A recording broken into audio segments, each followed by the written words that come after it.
Koutou katoa. I'll just check that the live stream is working all good. Thank you, Elise.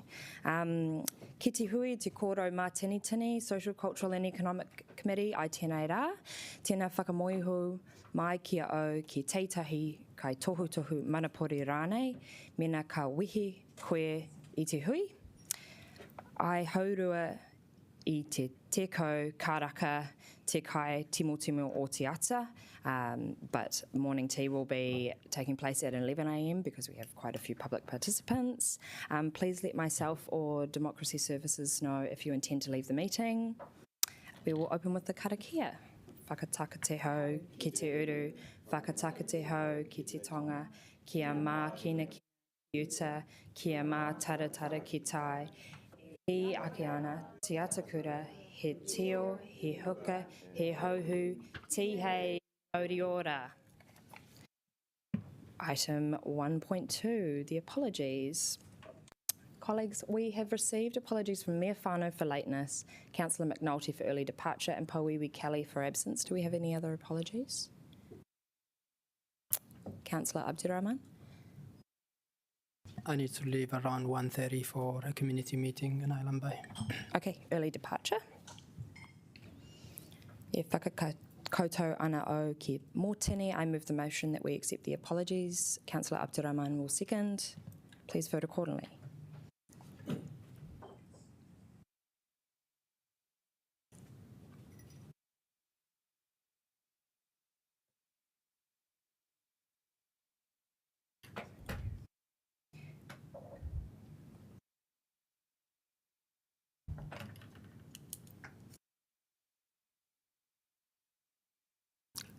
Pauiwi Holden.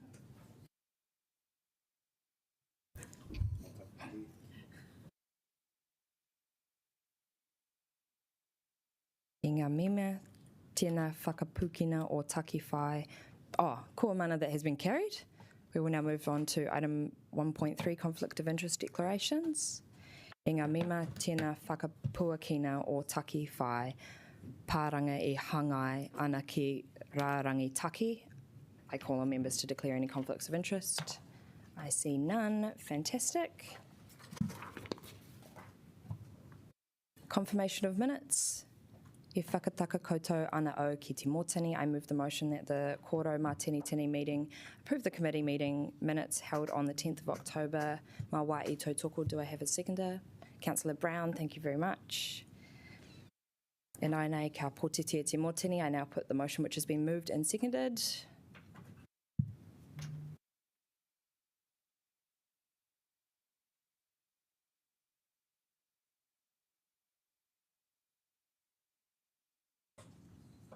Kua mana, that has been carried. Kaore he mea mahui ki te rārangi taki. There are no items not on the agenda. That carries us through to item 1.6, public participation. No Mai Colin Stone from Sports New Zealand. Kia ora, Colin. You have 10 minutes. You can sit at the podium or you can sit at the table. Well, you can't sit at the podium, but you can stand at the podium. Kia ora, Colin. You know the drill. You've got 10 minutes if you wanted to leave any time for partai.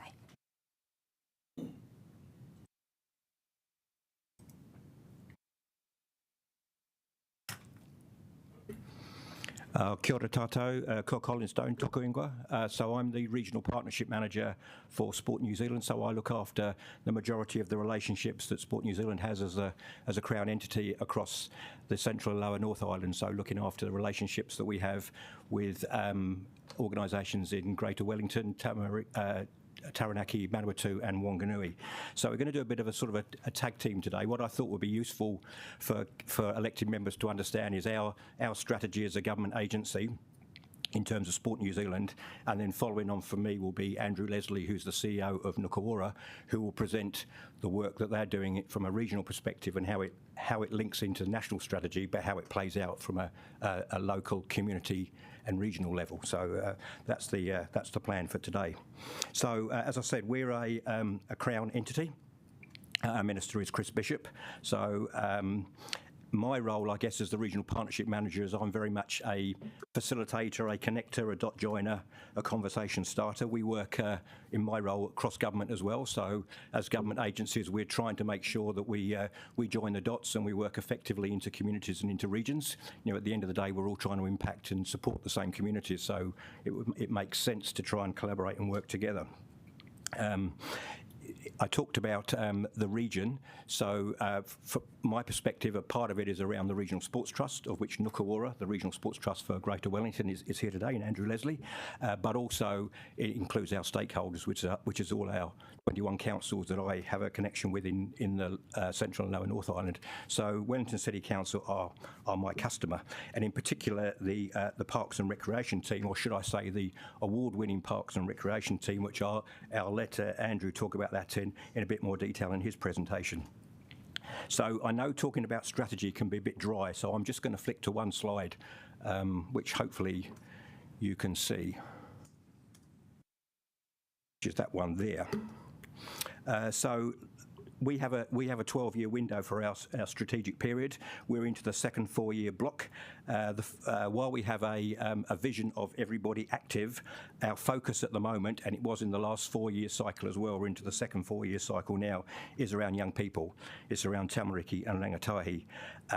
And in the belief, I guess, that it's a strategic investment because our young people today, if they have a quality of experience through play, active recreation and sport, they will become the influencers, the coaches, the managers, the parents of the future. So it's a savvy and strategic investment. So before we started our strategic plan environment process, and I know talking about strategy can be a bit bland, shall we say, I'll try and make this as comfortable as I possibly can.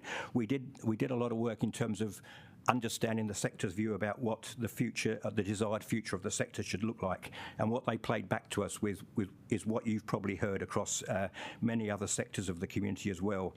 The notion of fostering a culture of diversity, equity, inclusion, empowering communities, so that locally led approach, so the knowledge sits within the power of the community, upholding the mana of tutariti, and valuing and connecting with the environment. So that's around the environment, but also about getting out into the sort of great outdoors. And then the last one being around individual and community well-being. So that's what the sector told us they wanted the future of our sector to look like.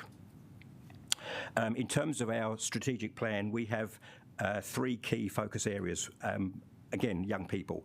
The first one is on the physical activity levels of Tamariki.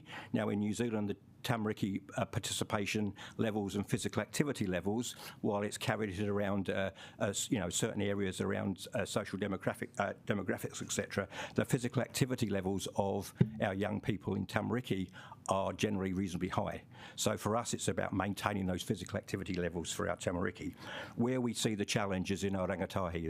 There's a big drop-off, and it's reflected across many Western societies, and we have the same. We have a big drop-off when kids reach that teenage years. So trying to address that drop-off is part of our a major plank of our strategy. And the last section is around improving equity for those that are living in where the barriers to physical activity are greater. So that can be around socioeconomic challenges, it can be around disability, it can be around there's a difference between male and female participation. So young girls tend to be about 8 or 9% below boys in terms of their physical activity levels, where the barriers to physical activity are seen to be higher. And when we talk about physical activity, we're talking about play, active recreation and sport. That's our domain.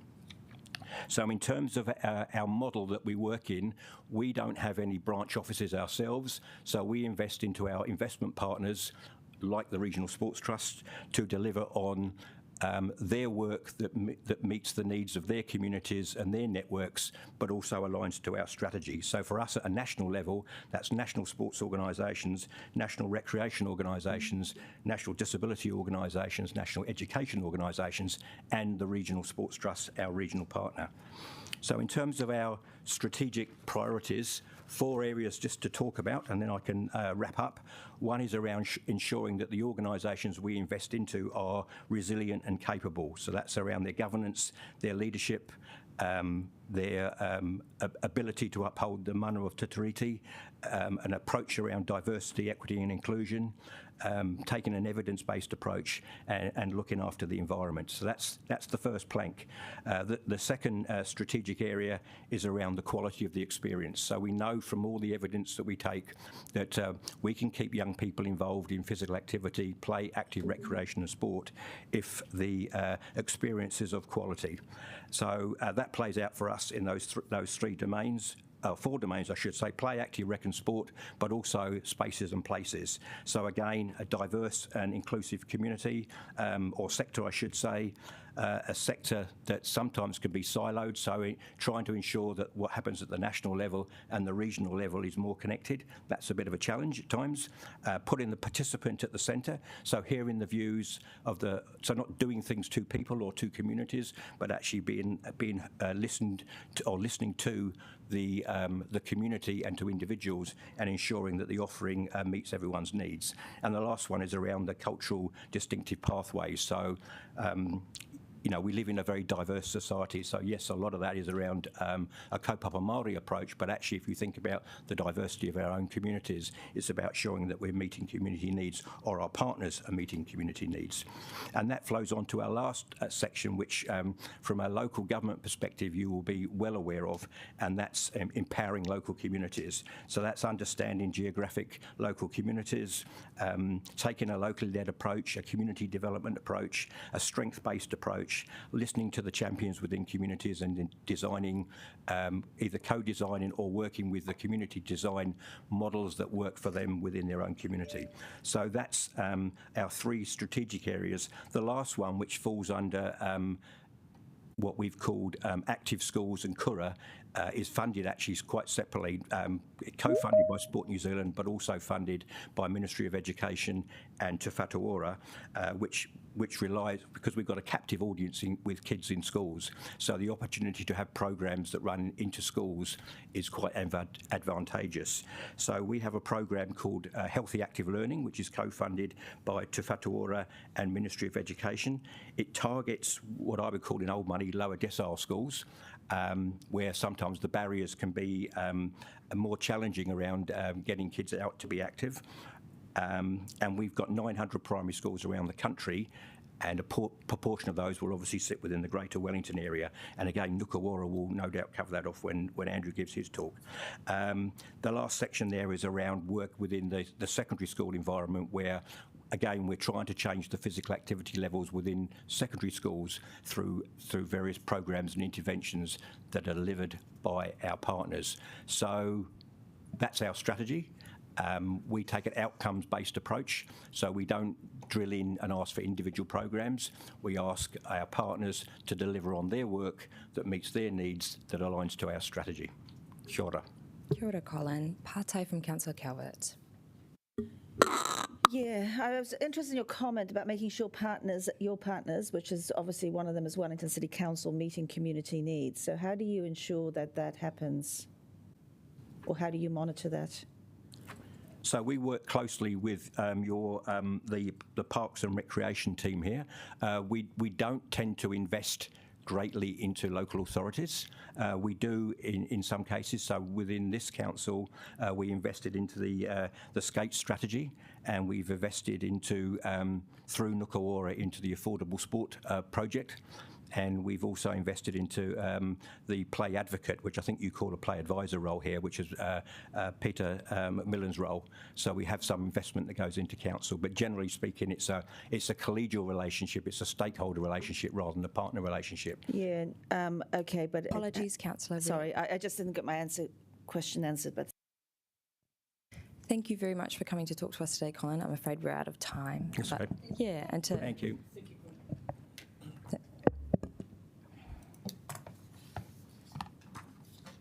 Ngā mihi nui, Andrew from the Nuku'ora Wellington Sports Regional Trust.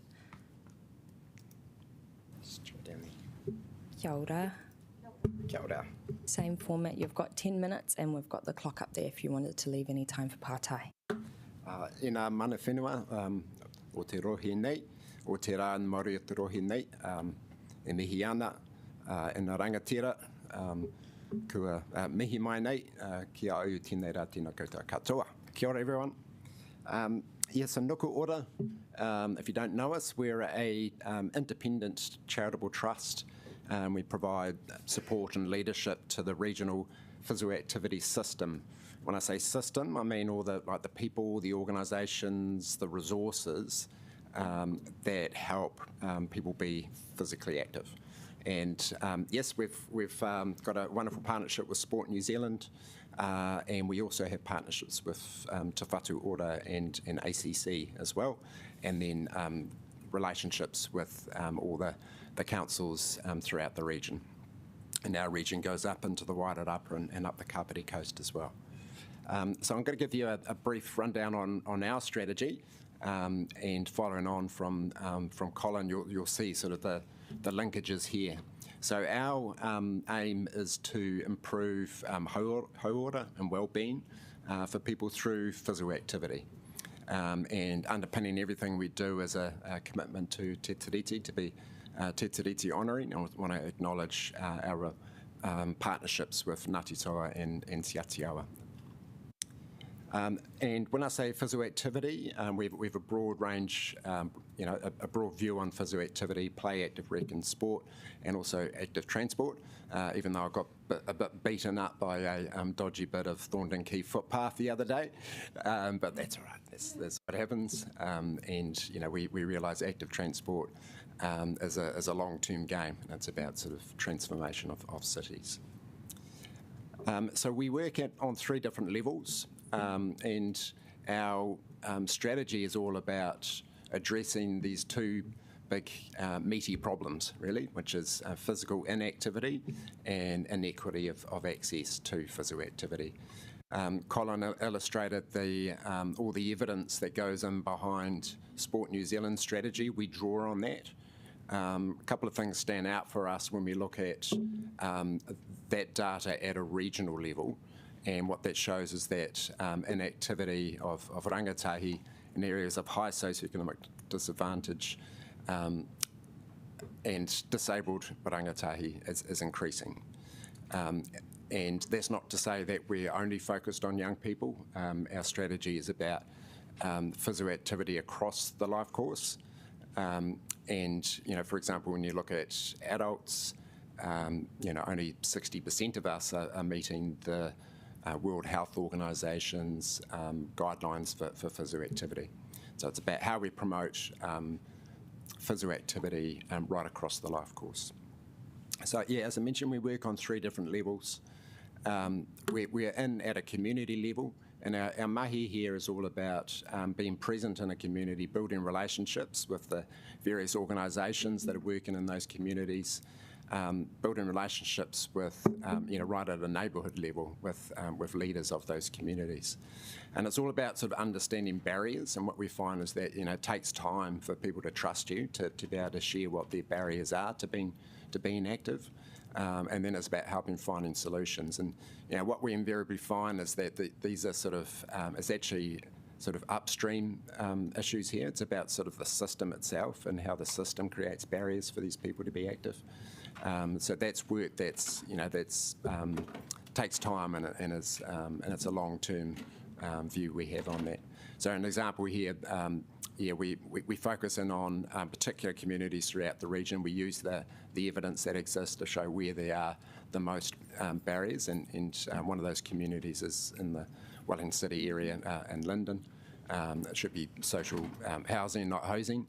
And the example there, we helped to unlock funding to get a whole lot of sports equipment in there for tamariki. At second level, we work with the play, active rec and sport organisations in the sector, and this is all about sort of helping to build their capability to increase participation. And a couple of examples there have been, we have a network of coach developers and help sort of build their capability. We provide governance workshops for organisations.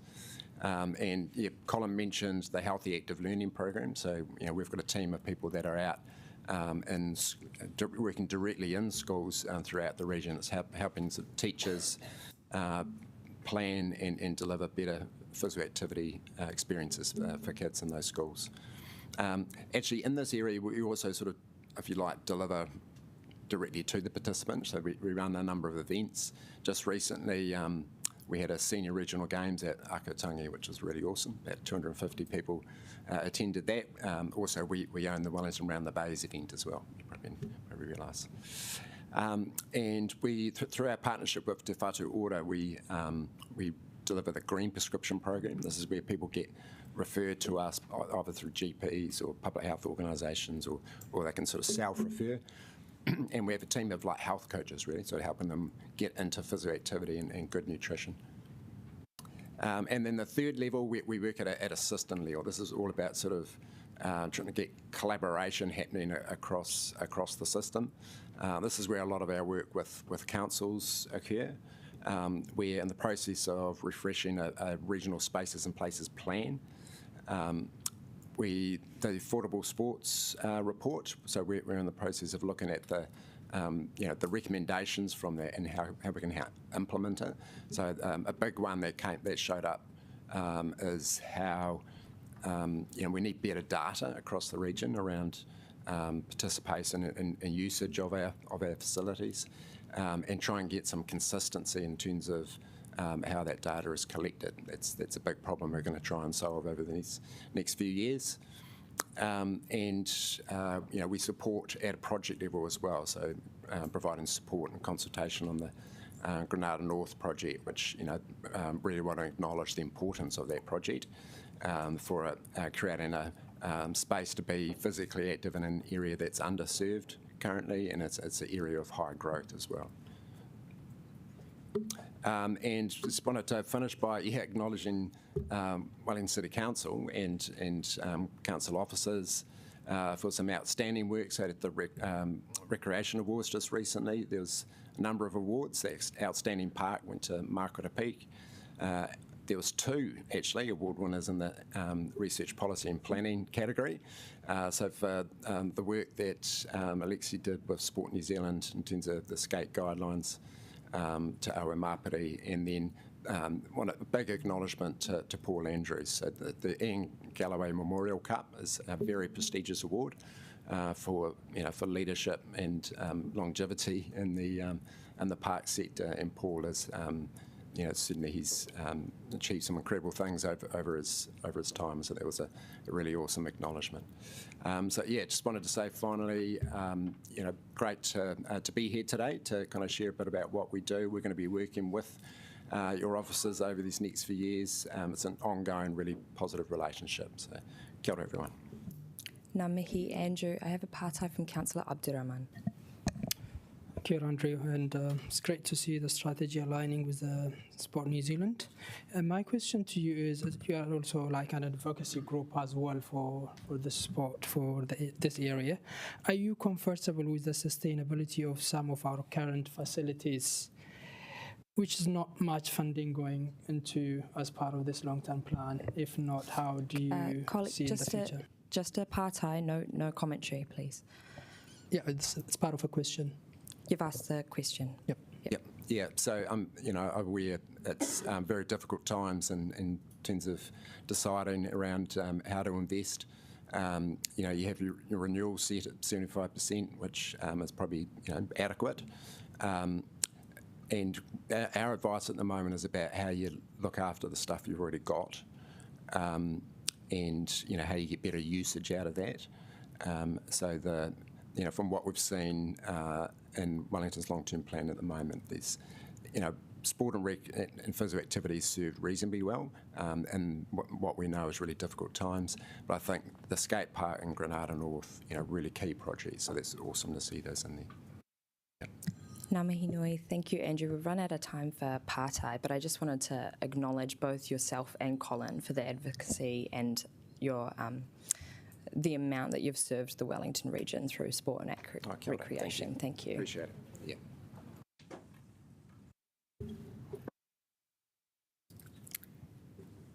No mai Danny Webster iti kōrero. Kia ora, Danny and friends.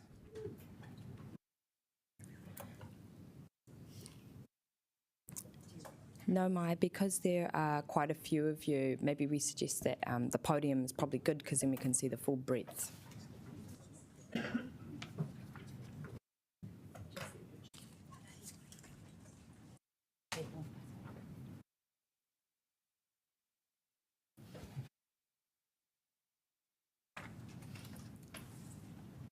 Kia ora, Amber, you know the drill. You've got 10 minutes if you wanted to leave any time in there for partai as well. Thank you. Morena, my name's Amber Klausner. I am the organiser for Etu Musicians Union. Etu Musicians Union is a diverse collective of musicians from across the motu who are organising for more sustainable music careers and music industry in Aotearoa. We're really grateful to have your time to talk to you today about our recommendations to Wellington City Council. Before I pass over to Ari and Danny, who are going to talk about the situation here in Pōneke on the ground for musicians and talk through the recommendations, I just want to bring your attention to a couple of reports that have come out in recent years about the creative industries. So in a report from 2022 from Creative New Zealand, they profiled different creative professions in the sector, and out of the profiled professions, music and sound workers ranked second to last when it comes to average annual income, bringing in just under 29 grand a year from their profession. Unsurprisingly, 61% of those music and sound workers said that there was not enough opportunity for them to pursue their careers in this country. However, another report came out earlier this month, which I'm sure you're going to hear about more today, that calculates the value of the live performance industry to Aotearoa, and it found that live performance brings in 17.3 billion to the economy in this country, and that's just in the last 12 months. And also found that it creates and sustains over 60,000 full-time jobs in this country. So as you can see, that group of statistics there paints quite a conflicting and concerning picture for the future of music in Aotearoa, and that's playing out on the ground here in Pōneke, the creative capital of New Zealand as well. So I'll now pass over to Ari, who will tell you a bit more about what that's like. Kia ora koutou e hoa mā, ngā mihi ki koutou mo te whakarongo tēnei rā. Chair, I'm back again. I'm going to speak anecdotally from my experiences of what it's like to be an events organiser / stage manager / musician right now in Wellington. First off, I've found that zoning's all over the place in Wellington, specifically in the city. Some areas clearly need some sort of new special category to permit loud noise.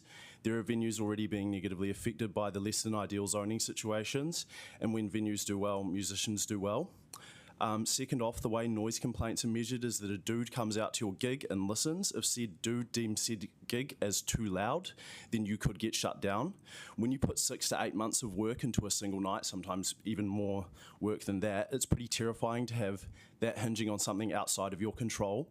Even though there's supposed to be some sort of scientifically calculated method of analysing the gig with a dB meter, there's not. They don't do that. I've told some sound engineers at venues about this and they've lost their bloody minds. Sound engineers have told me stories of them running inside and outside the venue they work out with a dB meter, checking to see if they hit 105 decibels outside, and then specifically dialing in the venue sound system so its max output only reaches 100 decibels outside. Bit of a smack in the face to them when that's not how things are enforced in practice.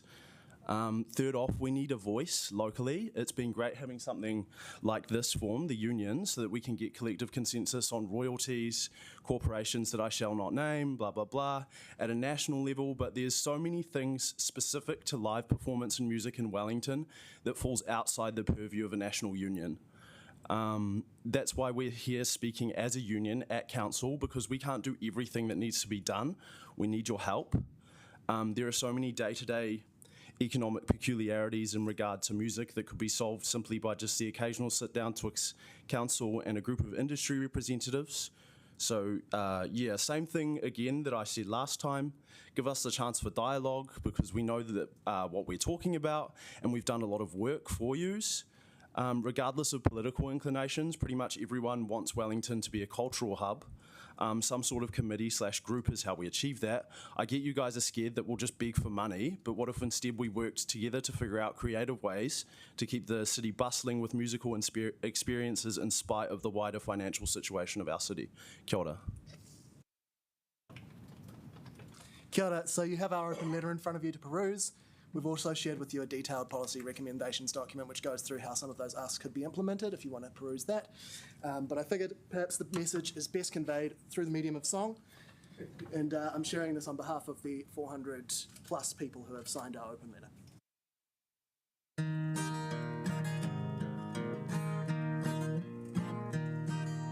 Musos need a living wage so we can pay our bills when we get off stage, or else we'll leave, and that's your loss. So make sure your events funding is fit for purpose.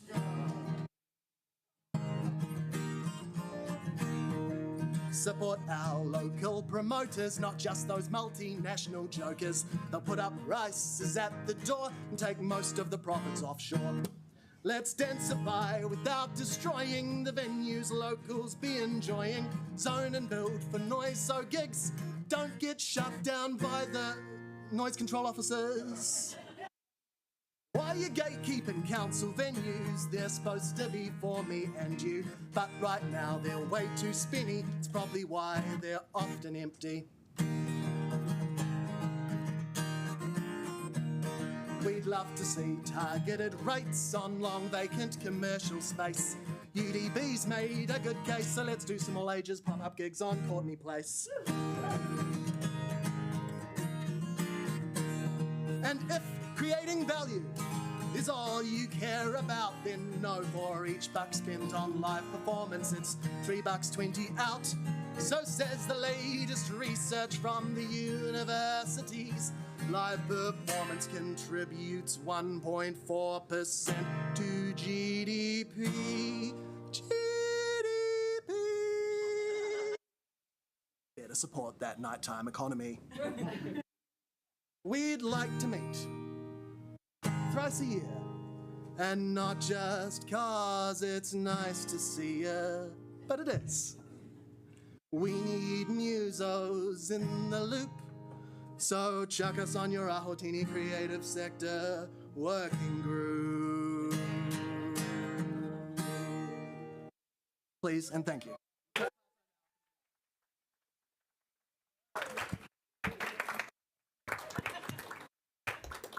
I have some copies of the reports mentioned before, and if that song didn't convince you, I've also got the 400 signatures that we have on our open letter that's in front of you. Yeah, we can now take any questions if you have any. Ngā mihi nui, Amber, Danny and Ari. Thank you. We've got the first pātai from Councillor Randall. Thank you. Yes, I think Wellington music is really special. I'm especially, some of the stuff I'm not so much, but I'm especially struck by the zone control stuff that was raised. And look, I think we should, it's not good, and I think we should do better. Councillor, just a question. Could I ask if you've got any place you can show where it does work? Then could you please, get in contact with us, because we need to work from a good example. So I know that independent music venues Aotearoa has been doing research into the best practice on that case, and we fully support anything that what they come up with. They're working on it at the moment, and they've been working on it for a long time. Yeah, their recommendations will be when music venues can thrive, musicians can thrive. Ngā mihi, pātai Councillor Calvert. Yeah, I'm just interested. You say you want to be on the Ahotini working group, so you're not on there at the moment. Is that? I believe there has been a resolution to add musicians to that group, but yeah, just want to reinforce really the importance of following through on that. Okay, just follow. Thank you. Ngā mihi, I don't see any further pātai colleagues. No, thank you so much. Been really clear. What a joy. Yeah, just to, I understand that Gisela and the arts team have been working on those resolutions and intend to get in contact with the Musicians Union group. Cool. No mai Don McDonald i te kōrero.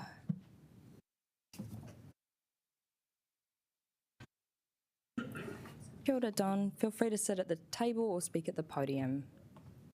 Podium? Thanks. 5 minutes.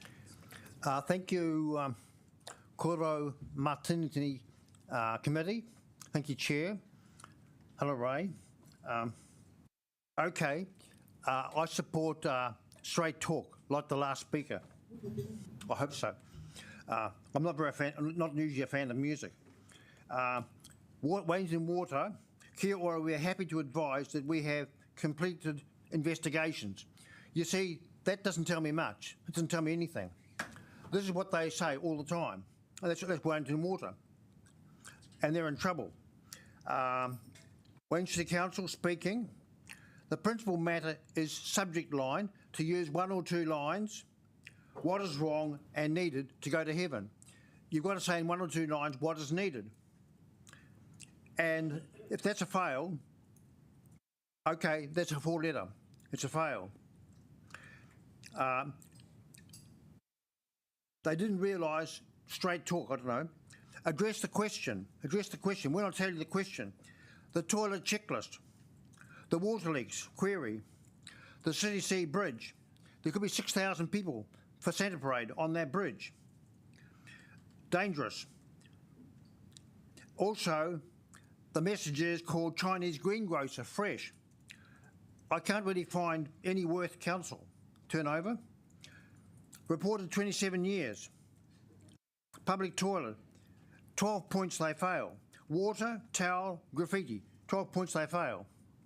Carry on, carry on. Okay. I can believe what we like, but in matters of church and faith and state, unless there is some substance to that belief, the answer is blowing in the wind. Where have all the flowers gone? I never knew that song. We would be inviting deceivers. Convert to a futile, false belief. That's a disaster. My neighbour says 5 family deaths. I have to check that out, one by one. It is critically let down. We get a critical letdown all the time. No scrutiny. Yes, there's a measure of truth. There's a measure of truth. Atoms. Let the balance begin. If you guess or suppose, well, that's a fool's proof. That's a fool's proof. It doesn't prove the fact. It's only a persuasive lawyer. Okay. The world has got some problem people. Certainly, we don't know. We don't know what the answer is. Avoid mistakes. Okay. The lift certificate, Santa Parade, please go to Frank Kitts Park. This was about 2013. I said that bridge is not safe. Well, I'll probably use some time. Oh, I'll cut it short there and interact. Councillor Chung. Thanks very much, Don. I'd like to ask you about our enforcement of the situations of car parking, illegal car parking and water leaks that you've been sending to us. Are we actually improving on responding to those? Well, Chair has been involved in making legoimas, and I've been involved in making legoimas. 99, 99, 99, nothing comes back. Well, Councillor Iona tells me Council has been very naughty with the Ombudsman. The Ombudsman is not happy because the legoimas are not being answered. You know, I'm expecting, and I'm not satisfied. I'm not satisfied. Okay, the parking, I did a survey, park anywhere I want, and that's what most people voted for, park anywhere I want. And that's who you pay your rates. All the councils say just park where you want. If there's a mistake, I say they should be paying now, even if they're not, even if they don't give a ticket, they should be paying the fine, and because that's how you go to heaven if you obey the rules. Yeah. Okay. If we're not responding swiftly to actually move these cars and to repair the water leaks, please feel free to contact me. And I do contact you, but you don't ring me back. No, thank you. Do the jobs. Log fixes, fixes answer. That's all it comes to. Log fixes, XYZ, fixes answer. But they come back with this. They come back with a nonsense. It's not a good council. Now time is running out. Thank you very much, Thanks, Don. Thank you. Thank you.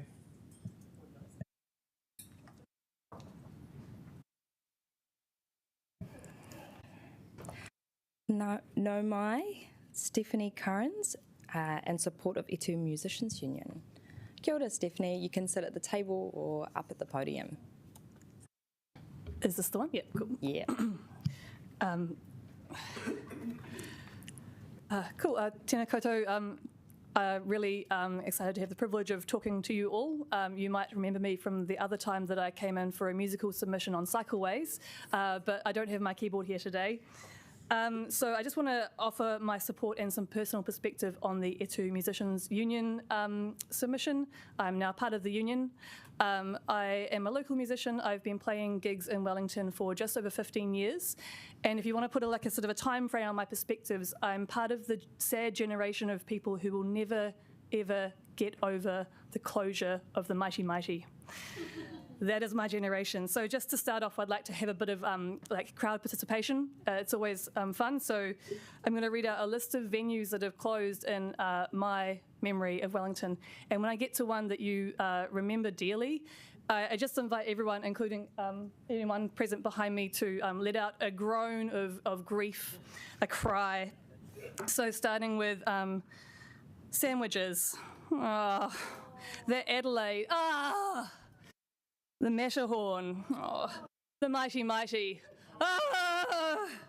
Bodega, Puppies, Caroline's, Laundry, and the all ages category, Zeal. I missed that one. Old Studio 9, Wah Wah, the James Cabaret.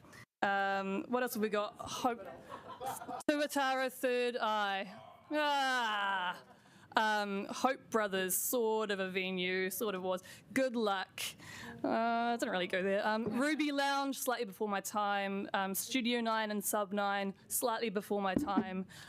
Tupelo became Watusi, turned into a beer bar. Wah. Garden Club.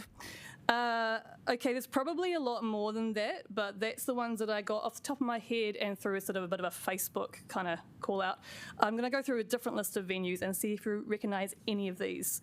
Black Note, Brown Note, Patterson Street, Moxham Ave, Guzney Street, Garrett Street, Roxburgh Street Sky Lounge, the Working Men's Bowling Club, my friend Rox's place, Russian Frost Farmers, the Moorings, Boots Arcade, Number 2 Boston, Space Thing, Tugboat, Underground Arts, Blue Barn, Homies, The Factory, L&B Terrace, Sea Lion. So that second list is all the underground venues that have closed across that time. And so if you're tuned into the music scene, most of us remember 2014 as like the great venue closure. Around the same time, we also lost a significant number of these underground venues, house party venues. And just to sort of define what a house party venue is, it's not just a place where my friends have a party. It's a place that regularly runs events with bands playing, with a door charge. If you heard about it, if you don't know the people who live there, it's fine, you can come. And this is the underground culture that drew me to Wellington from quite a young age. Before I was even of age to like go out on the town, I knew there was something bubbling away in Wellington that was mysterious and exciting and just like popping with creativity. And when I came of age and became sort of inducted into the scene, I was like, this is the thing. And this underground culture feeds the overground. You don't have any of the big names of Wellington music without this underground culture, and you don't know about it because it operates out of the public eye, under the radar. It's not always legal, and people in this scene would only associate the council with the noise control, but the underground scene has been suffering hugely, and pretty much all of the house party venues that I once knew and loved are gone. And there might be some more ones that I'm not aware of, but I think it's really important that when we talk to the Musicians Union and we factor in these things, that we factor in, you know, what you can't see below the surface and how important it is. I'd really like to just see if anyone's got any questions about that scene that I can help you with. Kia ora, Stephanie. Colleagues, any partai? Councillor Pennant. Thank you. That was a trip down memory lane a little bit. So with the underground scene, what does council need to do to encourage it? It's really hard because I understand that once council is aware of a venue that is not operating legally, that they can't let it continue. When Garrett Street shut down, I totally understood because it did not have ventilation, it did not have sprinklers, it did not have an alcohol license. It's not legal. So I think the thing is that we just need to recognise that it was there and that it's gone and factor it into decisions. I think we need to also just recognise that musicians know what's happening and we need to talk to musicians. And I think, yeah, the thing of just making use of any space that is available to give that scene a space to flourish and wherever possible facilitating people doing it legally would be great. Yeah. Ngā mihi. Thank you very much, Stephanie. We've run out of time for questions, but thanks for coming. I think slightly before my time, yeah. Cool. I just wanted to check if we have Ben Van Roy in the room or online. Kia ora, Ben. Welcome. Good morning. You've got 10 minutes and we've just got a clock up there if you wanted to monitor the time.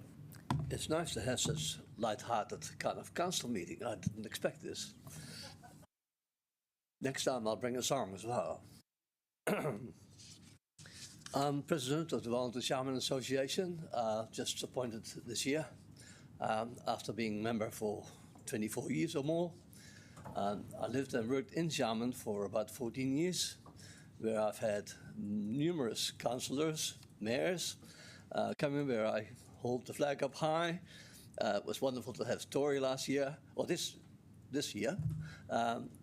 And last year we have coming and goings of a lot of people from Shaman to come to Wellington, but also we as an association and related organizations visiting Shaman. So it's a coming and going all of the time. However, recently we have learned that, in fact, the City Council does have a policy that we didn't actually really know or would combine with. And so it is, for us, a very positive attitude, particularly when we met with Emily Deans, who kindly portrayed a rather positive spin on what we could do as an association together with you. So I'm sure I won't need the 5 minutes or the 10 minutes at all, but I would like to say thank you for Emily, but also behind me, Tom and Jennifer. We're all kind of a group of international ways and means to portray Wellington in Shaman. And this has really been a number of years where, yes, our relationship is probably the best within the 23-odd sister cities that Shaman has. Shaman has got lots of international people in their department alone. There'll probably be about 100 people just dedicated to international relations. I'm sorry to say Wellington has only 2 or 3, but nonetheless, we do our best. Though we have tried very hard to be instigative in bringing together a multitude of projects involving arts, culture, tourism, filming, photography, business to business, IT, we have yet to really bridge the gap properly in that is just a little bit of reality between what we are doing. And we need to change that. We need to change that in cooperation with City Council. We can't do it by ourselves as an association.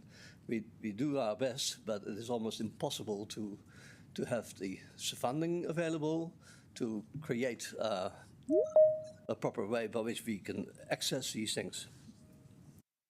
So as I said, my own involvement stems back to the year 2000, with then Mayor Mark Blumsky coming to Shaman with us, Esther Fung, who today is still very active at a good age,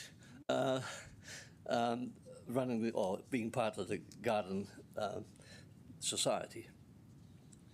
So then, at that time, I remember people lining up on either side of the road to the exhibition center, which was quite new at the time, and people just gawking at us being Laowai, being foreigner. And so since then, it's probably the other way around. At that time, people would ask me, can you teach me English? Now it's more like, would you like to learn Chinese? So things have changed a lot in Xiamen as well. So we're heartened by the recent developments promulgated by the last CPC meeting in Beijing, where the China government has pledged to further reform the economy and open up the China market to foreign enterprise. New Zealand has its own import relationship with China. We do not have local sectors like auto manufacturing to protect, and we are not heavily reliant on strategic Chinese exports for like rare earth elements. It's our relationship to manage according to our own national interest. There is still potential for business in different sectors from Wellington and Xiamen to further utilize existing FTA and explore new sectors to diversify and develop the FTA. Wellington could do more to form partnerships with Xiamen suppliers to source high quality and cost-effective building materials, solar and wind equipment and technologies. We talk about the potential but need to walk the walk. In a new approach, our association would like to table plans whereby our two cities form a new targeted way to bring in a reliance of two-way interchanges on disciplines as mentioned above. We believe that it is possible to make it popular for Wellington organizations and business to only use Xiamen as a springboard to enter this region's opportunities. And this is where I would really emphasize that Xiamen has got everything we need. Anything and everything is in Xiamen. Why on earth do people in Wellington want to go to Shanghai or Chengdu or Beijing? It's just beyond belief, because Xiamen is one of the 4 trade zones initiated by Deng Xiaoping in 1983. Xiamen has grown out of proportion. It's an enormous industrial hub for the southeast of China. And so I settled there with the view, already seeing that happening many, many years ago. Today, however, we are still fractioning ourselves as a city to go here, there, and everywhere. It's just no good. You've got to push to one area only, and you'll be surprised with the help we can get from Xiamen. Likewise, we seek your cooperation in establishing a high priority on giving credence to the opportunities you seek in Wellington. That's just all about. To enable this, we think that we should be able to canvass your city hierarchy so that we can gain access to the many different but hitherto difficult to achieve import-export opportunities. So we can assist to the highest levels in Wellington at short notice when I am in Xiamen, when I tell people in Xiamen about what we can do in Wellington, and there is a lot possible. I like to be very positive about Wellington. It's fantastic to be here. Areas of wider New Zealand see good quality building materials, for instance. Our government can be persuaded to push those in charge to include all manner of possibilities whereby we as an association can be partially responsible to make the people of Wellington aware of Xiamen made. Likewise, we'd like to see efforts from Xiamen to invite Wellington is ready. I hope to be able to table our well-meaning but firm request at the next CIFIT Economic Forum. CIFIT is an annual trade and fair in Xiamen, the largest investment trade in the world, investment and trade fair in the world. So, again, the policy will work for us, and I hope that we will work for you to establish a long-term relationship whereby we could offer plans that are achievable and plans that are good for Wellington. That's what we want to do. Thank you. Thank you, Ben. We have 2 questions. The first one from Councillor Chung. Thanks very much for coming in this morning, Ben. I'd like to know what exactly we can actually do as a council to actually encourage this business. You may recall that when we met in Willow Street, when the Xiamen delegation came over, I talked to them about work that we can actually do in cooperating with business, with building products. Yes. But I haven't actually been able to develop that any further. Just the question, please. So how can we actually encourage this, or how can we accelerate these? I think from background of building materials, we have a rather non-competitive way by which we supply materials in New Zealand. There are opportunities, particularly working in Xiamen, that could break that cycle. We now have maybe 2 or 3 suppliers who are the mainstay of the building industry in New Zealand. why that is, well, it probably go into more political sense than that, but that I can't answer. But what I can answer is that we as a city could have enough people together, particularly in the building sector, to combine ourselves and talk with them what is needed and why and what for. We can actually bridge those gaps with all sorts of building materials, including aluminium and fixings and flooring and anything you like. It's all made in Xiamen. Yeah, great. So that is probably a good way by which we can start. Thank you, Ben. But we need your help in instigating this kind of thing. Certainly, Ben. We have one further partai from Councillor Panna, if you make it short, please. Thank you very much for your important work. I see that the president of your association talks about citizen diplomacy, which is excellent. I'm just wondering what you think about how we can bring more conversations through about democracy and human rights in both of our countries. I didn't tell you about it yet, but we are having a much larger Asian population in Wellington now than what it was maybe 10, 15 years ago, and it's growing by the day. So those people are often also very entrepreneurial people, particularly the Chinese and the Indians. So we somehow would like to have that kind of momentum with them, particularly when the new ones coming in, and there are a number of new ones that would like to step into business after they are studying at Victoria University or elsewhere, because they are keen. So we need to support them to try and bring about a better way by which they are integrating in the business society in Wellington. And that's often not so easy for foreigners to do when they're only here for a few years. Like, Thank you, Ben. We're running out of time. Right. If you could just make your... All right. Well, I hope I can. I'll let you know more about it if you think. Thank you so much, Ben. It's been great to hear from you. Yeah. Don't worry about it. Thank you. Nomai Summer from the Environmental Reference Group, who I believe is online. If you're ready to go. Kia ora, yes. Summer. I just sat down. Good morning.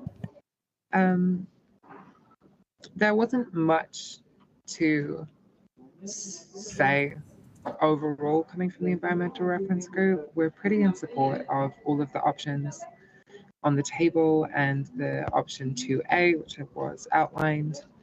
The key concerns that we did have surrounded the issue of becoming partisan if we were attached directly to the mayor's office and wanting to do everything we can to prevent that.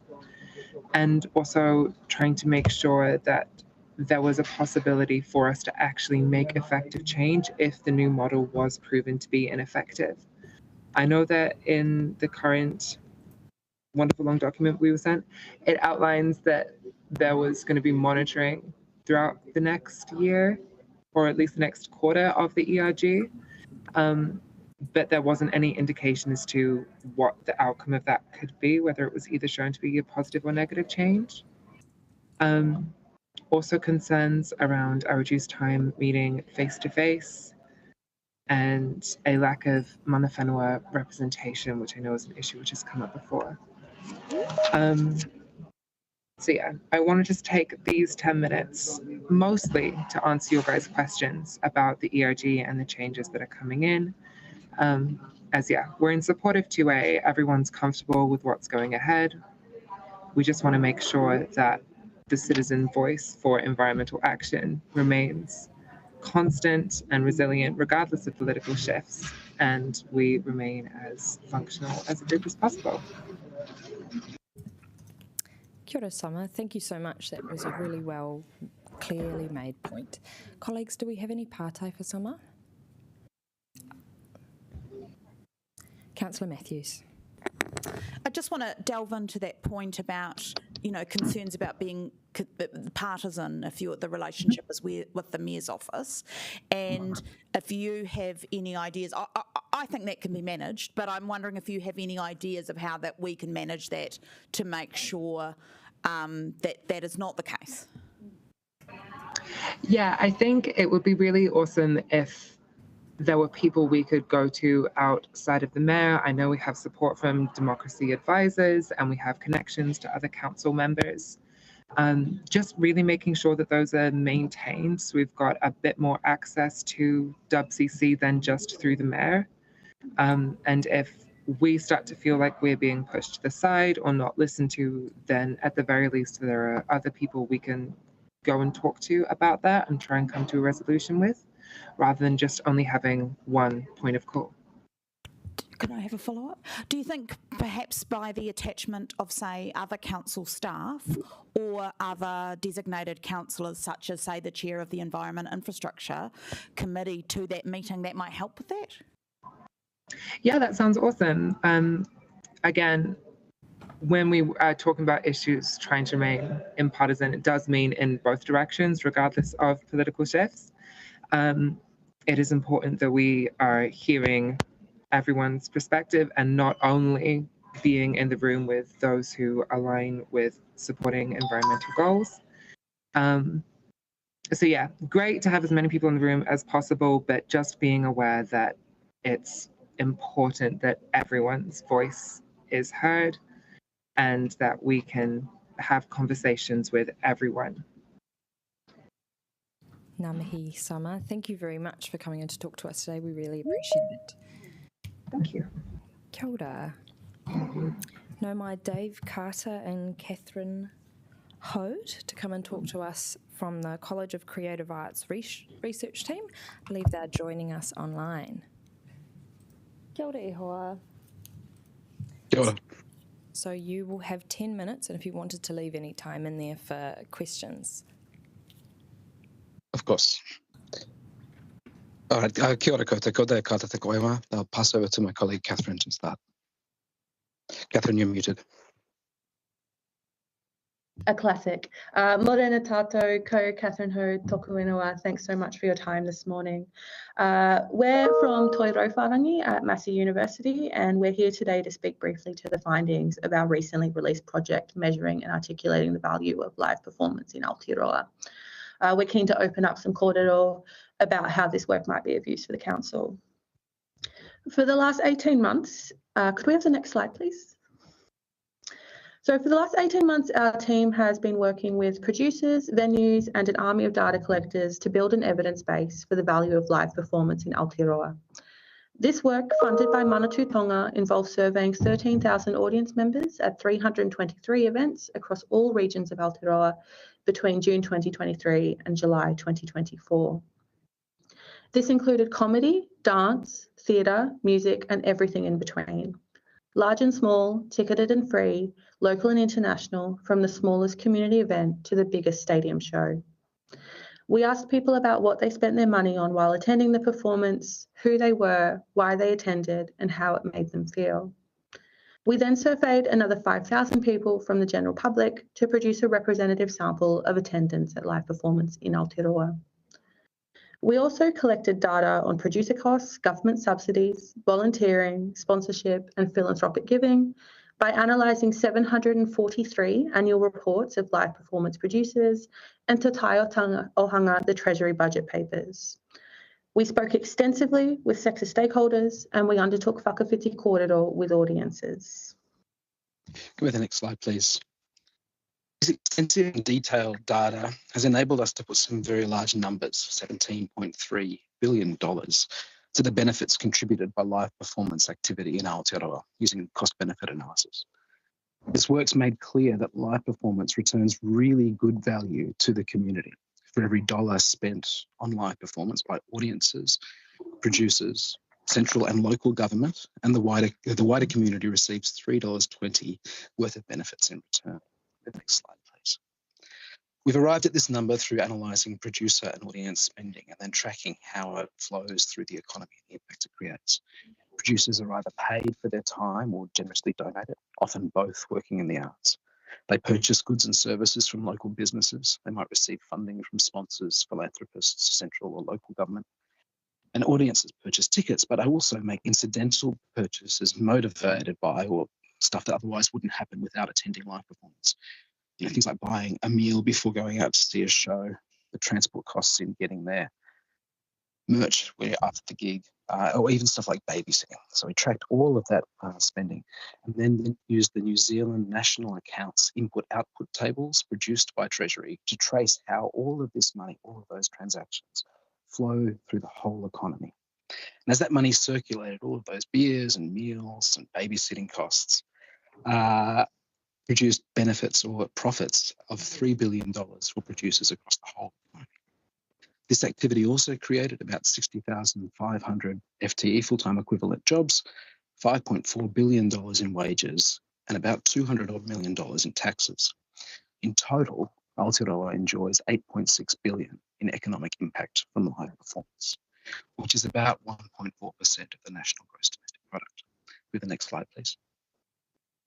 In addition to this, live performance also delivers a range of social benefits, including the contributions made by volunteers and significant well-being impacts on audience members. Using that representative sample of 5,000 members of the general public, we found that people who attended a live performance in the last 12 months had a self-reported well-being score that was on average 7.5% higher than those who didn't. With the next slide, please. We also found there was a dose response. Those who attended more performances reported, on average, a higher sustained wellbeing benefit. To quantify this impact, we used Treasury's CBACS model, which standardises the price of a change in 1% of a person's wellbeing.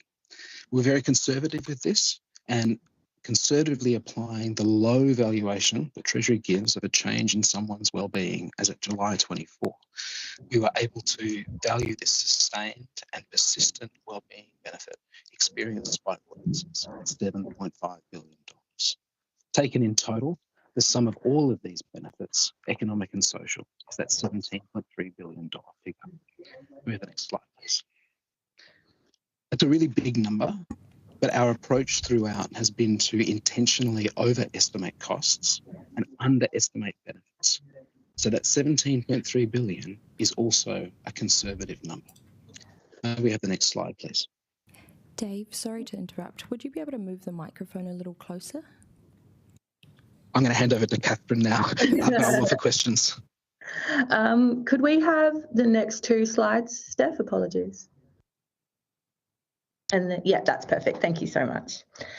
So accompanying this economic analysis that Dave just spoke to has been extensive whakawhiti kōrero undertaken with audiences and interviews with a wide cross-section of sector producers.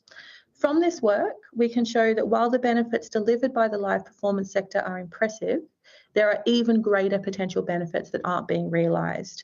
And that's because not everybody who wants to attend a live performance is able to.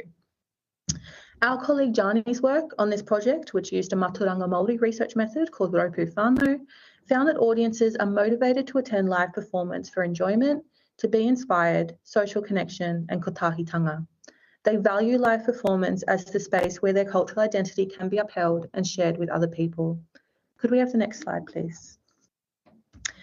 However, they also underlined unaffordability, poor and unpredictable social behaviours, a noticeable crumbling of audience etiquettes, challenging or unsafe performance environments, provinciality, age and disability as some of the barriers to attending. Locally, we know that things like improved public transport, making council venues accessible, and increases in all ages shows would be ways to begin to reduce these barriers. Could we have the next slide, please?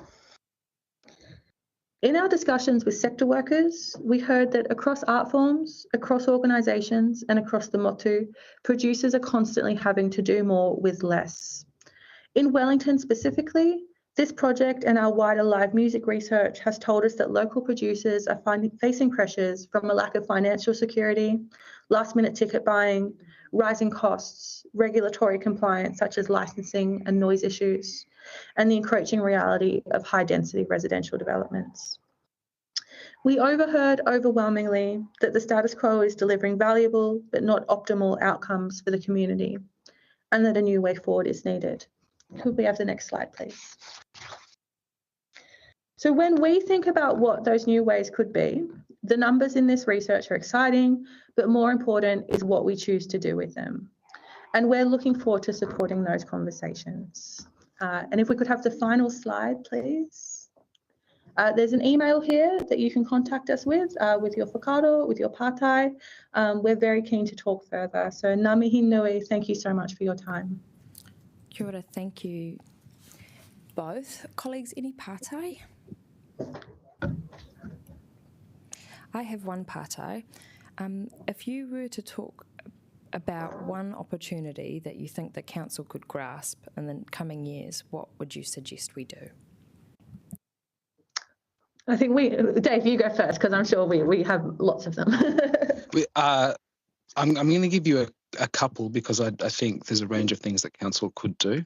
I think one of the big ones is reducing barriers to attendance, because audience attendance drives all of these benefits. We know that disability access is a huge issue for folk who want to attend but can't. We know that transport is a huge issue, and both of those things are within council's remit to do something about. So that might be a start. But also, I guess, more generally, engaging with producers to try and figure out what their particular barriers are is perhaps even more important, because we know that actually all of this benefit is derived from the grassroots in the first instance, right? That's the easy fruit to grab.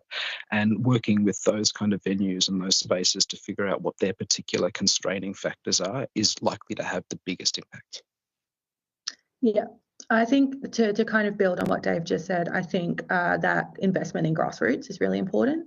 From the producer interviews we did and from the surveys we did, we know that places that are supported, like sustained long-term by council funding, do really, really good jobs in terms of inviting community into those spaces, making all ages spaces, making accessible spaces. Something like the Stomach in Palmy is a really good example and a kind of like high-profile example of how that's worked. And I think also things like companion ticketing were constantly raised by disabled folk that we spoke to. There's a much higher cost of living that accompanies being disabled in Aotearoa, and things like offering companion ticketing at all council venues, for example, for significantly reduced or free could be like a really interesting idea to explore as a simple thing to start with. Cool, ngā mihi nui. Thank you both very much for coming in to talk to us today. I've made sure to circulate a copy of the report amongst the colleagues so they can check it out on the website. Really appreciate it both. Kia ora. Kia ora. Kia ora.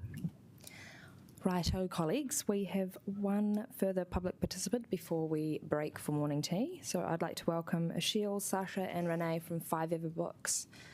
No mai. I think you could even fit at the table if you wanted to have a seat, but up to you. Good, thank you. Kia ora everyone, we're 5 Ever. We're going to introduce ourselves a little bit more in detail in a second, but we'll just open with this statement. We stand on stolen land. We acknowledge the ongoing struggle for Mana Motuhake and Tino Rangatira Tonga, and alongside with other indigenous struggles of the moment, so Totu Te Tiriti, Free Gaza, and Kanaki Libre. This statement is central to our practice and everything we do on this whenua. Now here's for the introduction. We are 5 Ever Books. We are 3 people, 2 of which are here today. Renee sends her apologies. We would like to talk to you today about, yet again, dwindling spaces in the city for arts and community, and the goodness of brick and mortar for our community. So first, like a few things that we have witnessed. We're witnessing the loss of all public spaces in the city. Library, city gallery, do I need to make that list go on? We also seeing that like some kind of inadequation for our communities to access funding, or even like in general, the general inadequacy that money brings to an art project where maybe other things could be needed, or some other kinds of support could be needed. More on this later. We're also witnessing that more and more artists have to hustle and deal with businesses, deal with predatory practices from the increasing power of the proprietarians of the city. This is our analysis. And now for the happy stuff. Yeah, you know, we've only got so much time. So, I mean, a quick background about 5 Ever is we are a publishing house. We've been running for 4 years, but collectively we've actually been in the city for over 12 years, and we have seen some significant changes. You know, I think it should be pretty clear from the submissions today, you know, echoing others that art is thriving in the city despite and in spite of the conditions. This year was really difficult for a lot of people. A lot of people lost their jobs. Nevertheless, art is still persistent, and there's a lot of empty spaces around. And what we know from everyone that we work with, from writers to event organizers, just the entire kind of arts underground community, is that access to resources beyond Putia is also useful. And a lot of the time, funding is not actually accessible to the underground or grassroots arts practitioners, because we perhaps don't have the resources to actively seek that funding versus some of the larger scale institutions that do have access to resources to put towards seeking that funding. So in-kind support in terms of access to spaces is really, really important. And we all value that Wellington is a creative capital, and we would like to ensure that that underground scene that has been spoken about remains and persists. Longer than the fluctuations of, the very unstable economic times we are on. Yeah. I think we also would just like to speak to a lot of the, from our experience, there's so many significant successes that have emerged from the grassroots and underground spaces, which provide significant benefits for the community well-being, but also practice, so many things that are just outside the ability to capture in financial terms. And this is really integral in a space like this, because, here we're doing a formal proceeding. It's very, by the time, minute, etc. That is not how artists communities at the underground level would necessarily work. It's relational and it's trust-based. And so, again, once we're seeing these different kind of systems kind of rub up against each other. But at a time where Wellington is suffering, like we see so many empty spaces, we hear about all the job losses, there are ample artists and creatives in this community who want to take the opportunity to continue to, invigorate the city. So we urge you all to really kind of center and listen to those underground and grassroots voices who work on very little, if anything. I mean, I know that for our own practice, we work extremely hard all the time and we do not earn money. So, while it's great that, everyone here is listening to all the kōrero, there's so much happening in the community that is going unremunerated. Yeah. An example of that is our upcoming, shameless plug, but also example, our upcoming stunt, the Whatever Palace. We got given only on the basis of trust the space from UDB, a little space on 113 Taranaki Street. It was maybe 3 weeks ago. In 1 week, we filled up the space with 28 unique events. All of this on the basis of, this is a free space, let's work together, the community style. And so, yeah, this is what we could achieve just with an email inbox and a space. People are geared up, people are hungry, people are ready to organize, to attend, to support, to give stuff away. All of this happens outside the realms of money and funding often, or at least money and funding cannot support those streams often. Yeah. Yeah, and I think in that regard, with Urban Dream Brokerage, it's a really incredible sort of service to the city and to artists, but actually there's far too many empty spaces and only one organisation facilitating those relationships at the moment. So we would urge the Wellington City Council to consider how they themselves might be able to leverage their capacity to, activate those spaces, given the fact that cultural and artistic practices that we are speaking of bring value to the city in so many ways. I suppose... Inclusion. Yeah, I mean, there's so many things that we could talk about. There's so little time. We're available and would be keen to continue the conversation with whomever into the future, because Five Ever is here to stay. As an organisation, we've been around for 4 years, but we are deeply embedded in the community, as Ashil mentioned, with that kind of very quick return and response around events. And there's so many people who want to hold further events. And, we've just started these conversations. And so in a time where economic conditions bring a gloom to the city, arts and culture is the heartbeat that we really need to centre, and we really need to kind of, facilitate the access to those alternative resources that exist outside of finance to ensure the kind of longevity of these things. So. Yes, thank you. We had a question from... Oh, yeah, we've also got a question because we noticed that in the Aho Tino, in Aho Tino, there's a priority around providing spaces. So our question to the council is what evidence is there that Wellington City is actually currently doing that work and improving access to spaces? You know, and then just in conclusion, we need more than money. We need access. We need, you know, we need support. We need things like this issue around sound to be addressed. You know, all these sorts of things where there's so much labour that goes into these events, these performances, these creations that can quite quickly be undermined by a technicality. Question time. So if we can ask and receive. Kia ora, Sasha O'Shiel. I don't have the report right in front of me, but we will definitely be able to follow up your partai and get back to you. I have a question from Councillor Chung, though. Thanks very much for coming. Coming in this morning. These venues that you're talking about, are they council-owned venues? No, are they with private? Yeah, they are private property, landlord operated, you know, like probably investor properties, but there's so many and they're so empty. And I think the thing is you can see countless street front properties that are empty, which, you know, diminish the enjoyment of the city. But also for every street front property, I'm sure there are multiple in buildings that we cannot see. So to comment on your question, the struggle is between the tiny artists and the landlords. This is the direct channel. Maybe WCC could be in the middle. If you'd like to... Councillor Chung, apologies, we'll just give go me to... the details. I'm happy to support you. Thanks, Councillor Chung. Deputy Mayor Foon. Yeah, kia ora, thanks for coming in. Just good to hear you've been working with Urban Dream Brokerage. How has that model worked for you?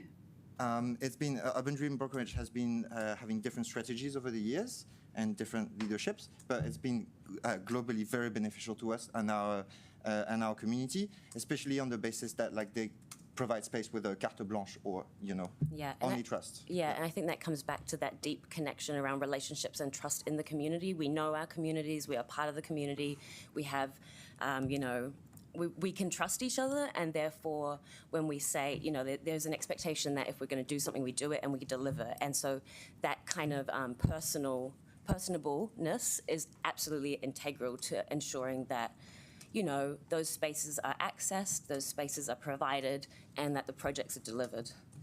Okay, thank you. Kia ora, ngā mihi nui. We've run out of time for partai, but I just wanted to thank you both for preparing to make the submission, all the mahi that you do, and coming to talk to us today. Thank you. Thank you. Also, and apologies on behalf of Renee. Kia ora.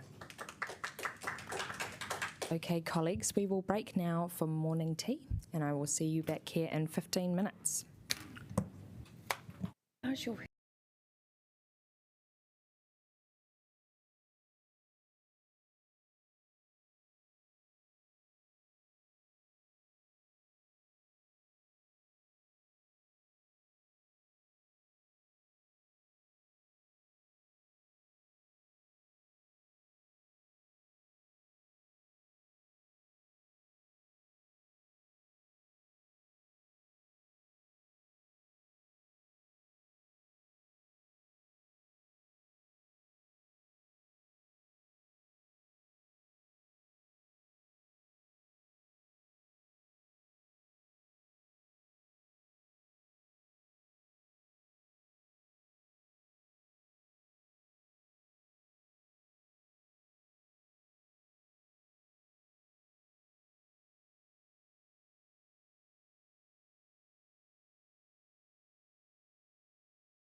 And our petitioner has agreed to speak a little bit earlier than their time slot. No mai haere mai, Kat Whitney, the petitioner. Kia ora, Kat. Feel free to sit at the table or up at the podium, whatever's more comfortable. Thank you. You've got 5 minutes, and just make sure that the light is on front of you and the microphone. A little green light should be there. Thank you. Yes, thanks everyone. As stated, my name is Kat Whitney. I'm a homeowner on Cockane Road in Niall, and I am bringing forth my petition. I've asked for funding for 3 CCTV cameras at strategic intersections along Cockane Road. The reason for this petition is, unfortunately, back in June, I also had a vehicle stolen off of Cockane Road, a rather unique one, a 1990 Toyota Coaster, which, if you're unfamiliar, is a 7-meter minibus with a fairly unique paint job. So this petition was submitted in the aftermath and deep frustration over losing such a vehicle and what I found to be a rather unsatisfactory response from the police. My report with the police was closed 28 hours after it was accepted, with them saying, no one's seen it, we haven't found your vehicle, surprise, and so we were declining to pursue it further. Niall and Cockane Road has had a bit of a doozy. We started off 2024 back in January as one of the streets that was hit with that wide span of vandalism and car break-ins that stretched from Linden all the way through to Kōrau. And there's been many instances of broken windscreens, people's garages being burgled, cars being stolen, including my own. My petition, in a nutshell, is about addressing concerns for residents, but also giving the police more avenues in which to compile evidence to solve these minor petty crimes. Cameras are relatively cheap to install. They run themselves, and the network is already in place. Wellington has 75 council cameras across the region, but very, very few in the northern suburbs. So when I asked for police to review cameras, there weren't any anywhere close to where my vehicle and other vehicles in my neighborhood had been taken, and their effectiveness was, it wasn't effective at all. I realize that this is probably the worst time to bring forth a petition to council and ask y'all to spend more money. I recognize the incredible work that council is doing to balance the budget and create this long-term plan. I do want to note that, alongside everything that we can do as individuals to protect our homes and our properties, steering wheel locks, our own cameras, not everyone can afford that. But also that cameras are just another tool in the toolbox, and so I'm asking council to consider adding another tool for us. I recognize that Nio and this particularly small section of road might not be indicative of crime across the northern suburbs, but I do hope that, if anything, this petition will cause you to look at potential areas for cameras, even if they aren't the places that I have suggested. I will note that this petition, which I believe will be circulated at some point, the recommendation is to do nothing, to stay as is, that it's unbudgeted and a fairly low risk. I do want to note that the data here doesn't seem to reflect the lived experience of residents. The first diagram says that within the first 6 months of 2024, only 2 vehicles were stolen off of Cockane Road. I believe that this data is centralized just to Cockane Road and not the many side streets that flow off and through it. 5 minutes on my NIO Locals group found 7 vehicles stolen within the first 6 months of 2024, not to mention reports of people casing houses, utes being broken into, tradies' tools being stolen, all of those things. Questions? In a minute. Thank you, Kat. We've got our first partai from Councillor Winiera. It's actually a question for staff. Is that acceptable, or shall I wait? Well, let's hold off on that Sure. one. We can go to Councillor Pannett for the second partai. Thank you, and I'm sorry you've had that experience. I'm just wondering how you think we should balance the need to protect people with the need for privacy and not too much surveillance, because if we put cameras in your area, we could probably put them in quite a few areas. Have you got any thoughts about that? Yeah, that's a great question. We already have the Privacy Act, and these cameras that are within this closed circuit TV, they're not being monitored by volunteers. They are staffed by fully trained individuals. The footage is not directly available to the public. It's only available when a crime has been committed and the police need to recall evidence. So I feel that most people won't necessarily be worried that someone is logging into a public webcam and can see inside your front window. Thank you, colleagues. Councillor Panovich. Cocaine Road is a very long road, and we also have a park and recreation facility there as well. Would it be adequate if we put security cameras outside our park? Would that be assistance for you? Yeah, one of my points, I suppose, with this is that Nio, Kundala, and Crofton Downs is fairly unique in its topography in that there's relatively few entry and exit ways. You've got 4 or 5 main roads, but it's really contained in that valley. And so, I'm not a statistician, I'm not a politician, I went to art school. So my recommendations for where to put cameras was trying to see that small area of Cocaine Road that's contained within Nio itself, just to start the conversation. But if there are places where cameras would be better suited and could do double duty, yeah, I would absolutely accept that. Ngā mihi. Thank you, Kat. We've run out of time for questions, but really appreciate you coming to talk to us, and I'm sorry you had that experience with your vehicle being stolen. Me too. Thank you. Thank you. Cool. Moving on to the next item now. Yes, 2.1. We will now hear from Joel and David and James on the response to the petition that Kat's just brought. No mai.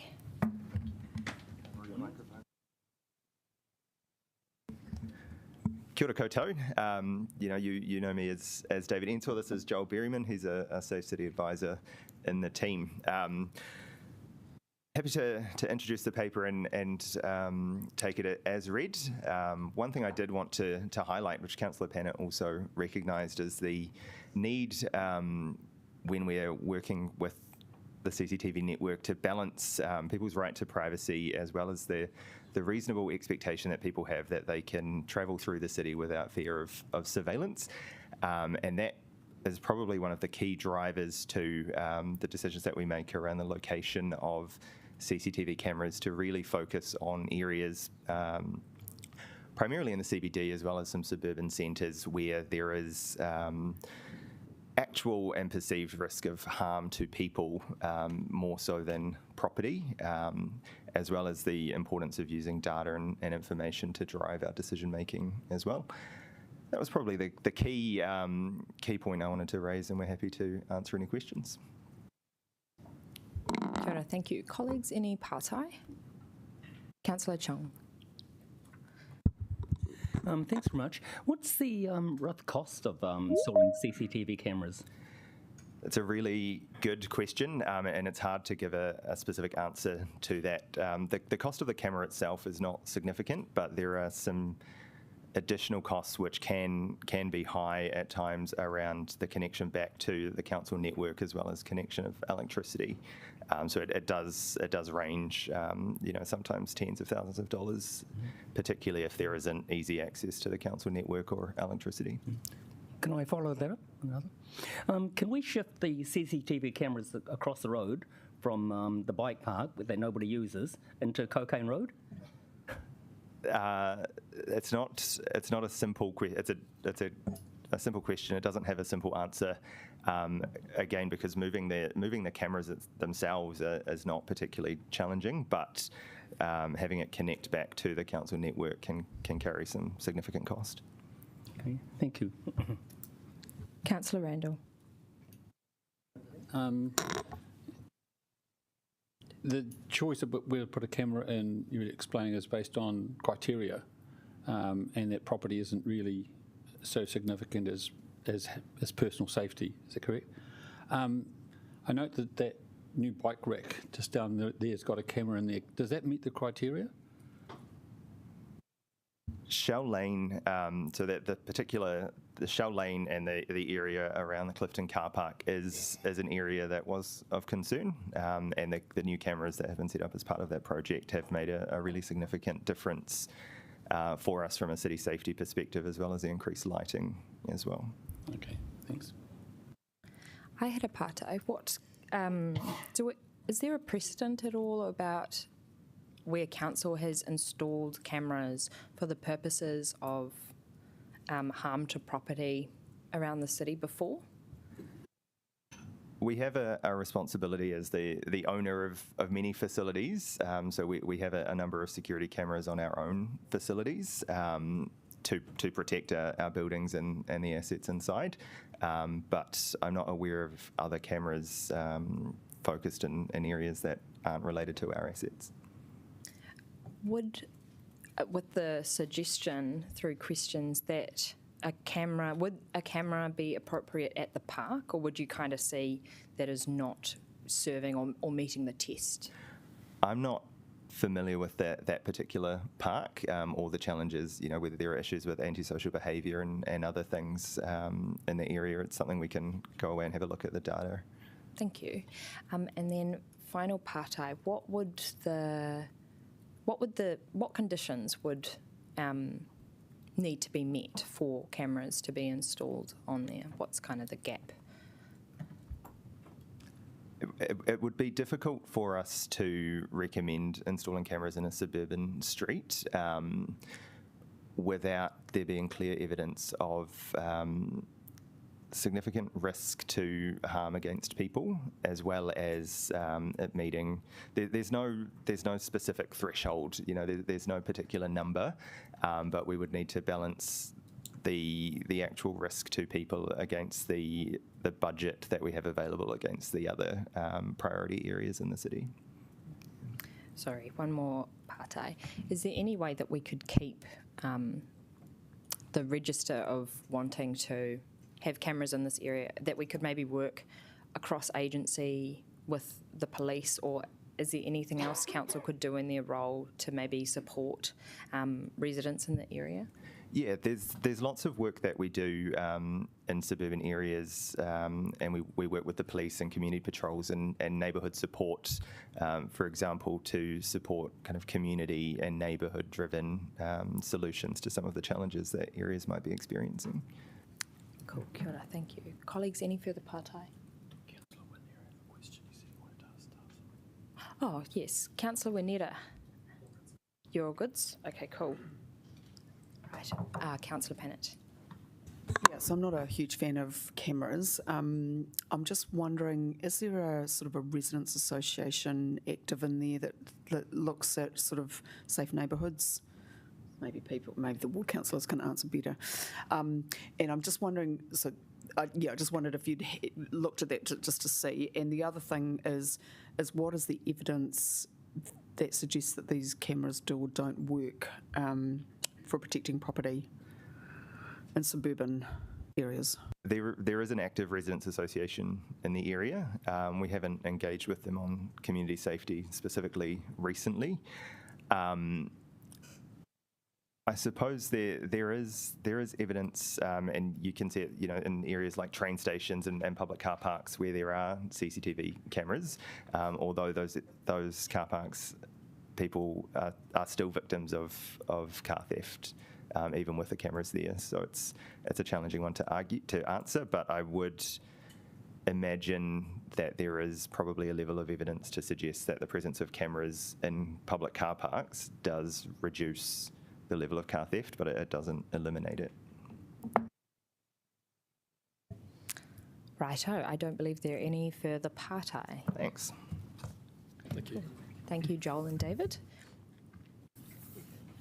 Excellent. Right now we will be moving on to moving the paper. Councillor Matthews, I understand.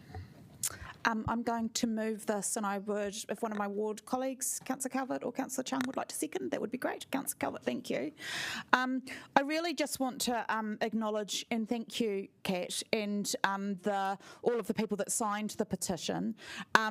Even though there's not a recommendation that would meets what you have asked for, I would like you to see that what you have done has been successful in that you have given profile to the security concerns and safety concerns of the local area, that I'm one of your people that live in your community, and that you have drawn attention to the issues, put it in front of councillors and in front of the organisation, gained some media attention, and also I think expressed that frustration about the lack of police resources, which meant that your own experience and others' experience has also gained some profile. So I just want to thank you very much for doing that. Encourage you and people in other situations to continue to have that dialogue with us as a council, and to see that actually you have highlighted and emphasised this issue for us as a council in a very effective way. So thank you.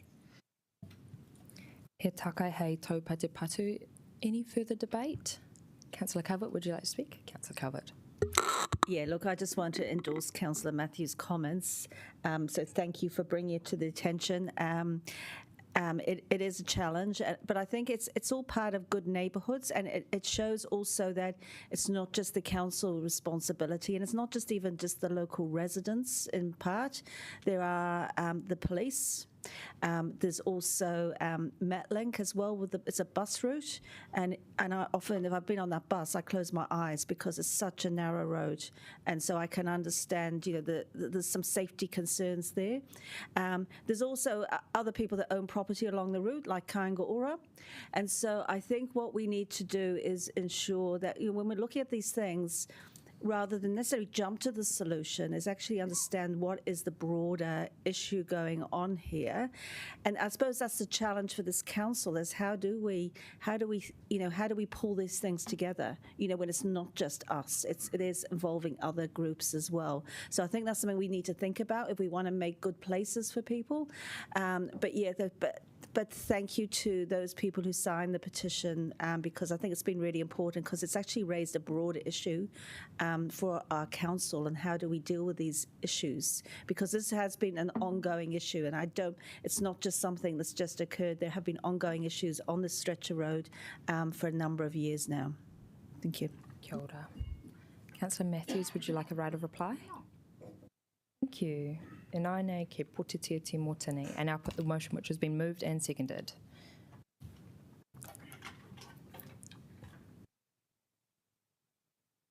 Thank you for your comments. I think there's an opportunity here for a multi-agency discussion.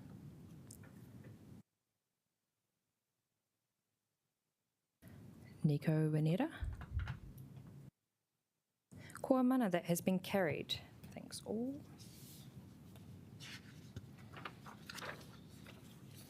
Item 3.1, no mai Sam Hutchinson and Baz Kaufman ki te hore e te korero to introduce the advisory group's future model report. No mai.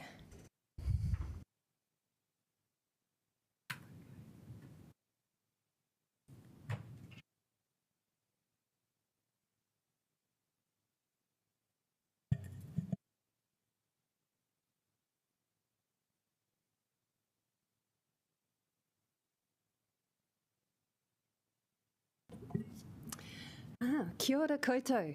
It's absolutely my pleasure to bring the advisory group's future model report to you. We remind you that we've had a briefing prior and also a workshop. So this has been an ongoing conversation. I'd like to acknowledge the input and the very generous and expert input of advisory group co-chairs and members along the way. They have been with me right through since April and provided a lot of feedback which has helped to improve the recommended model that I'm presenting to you today.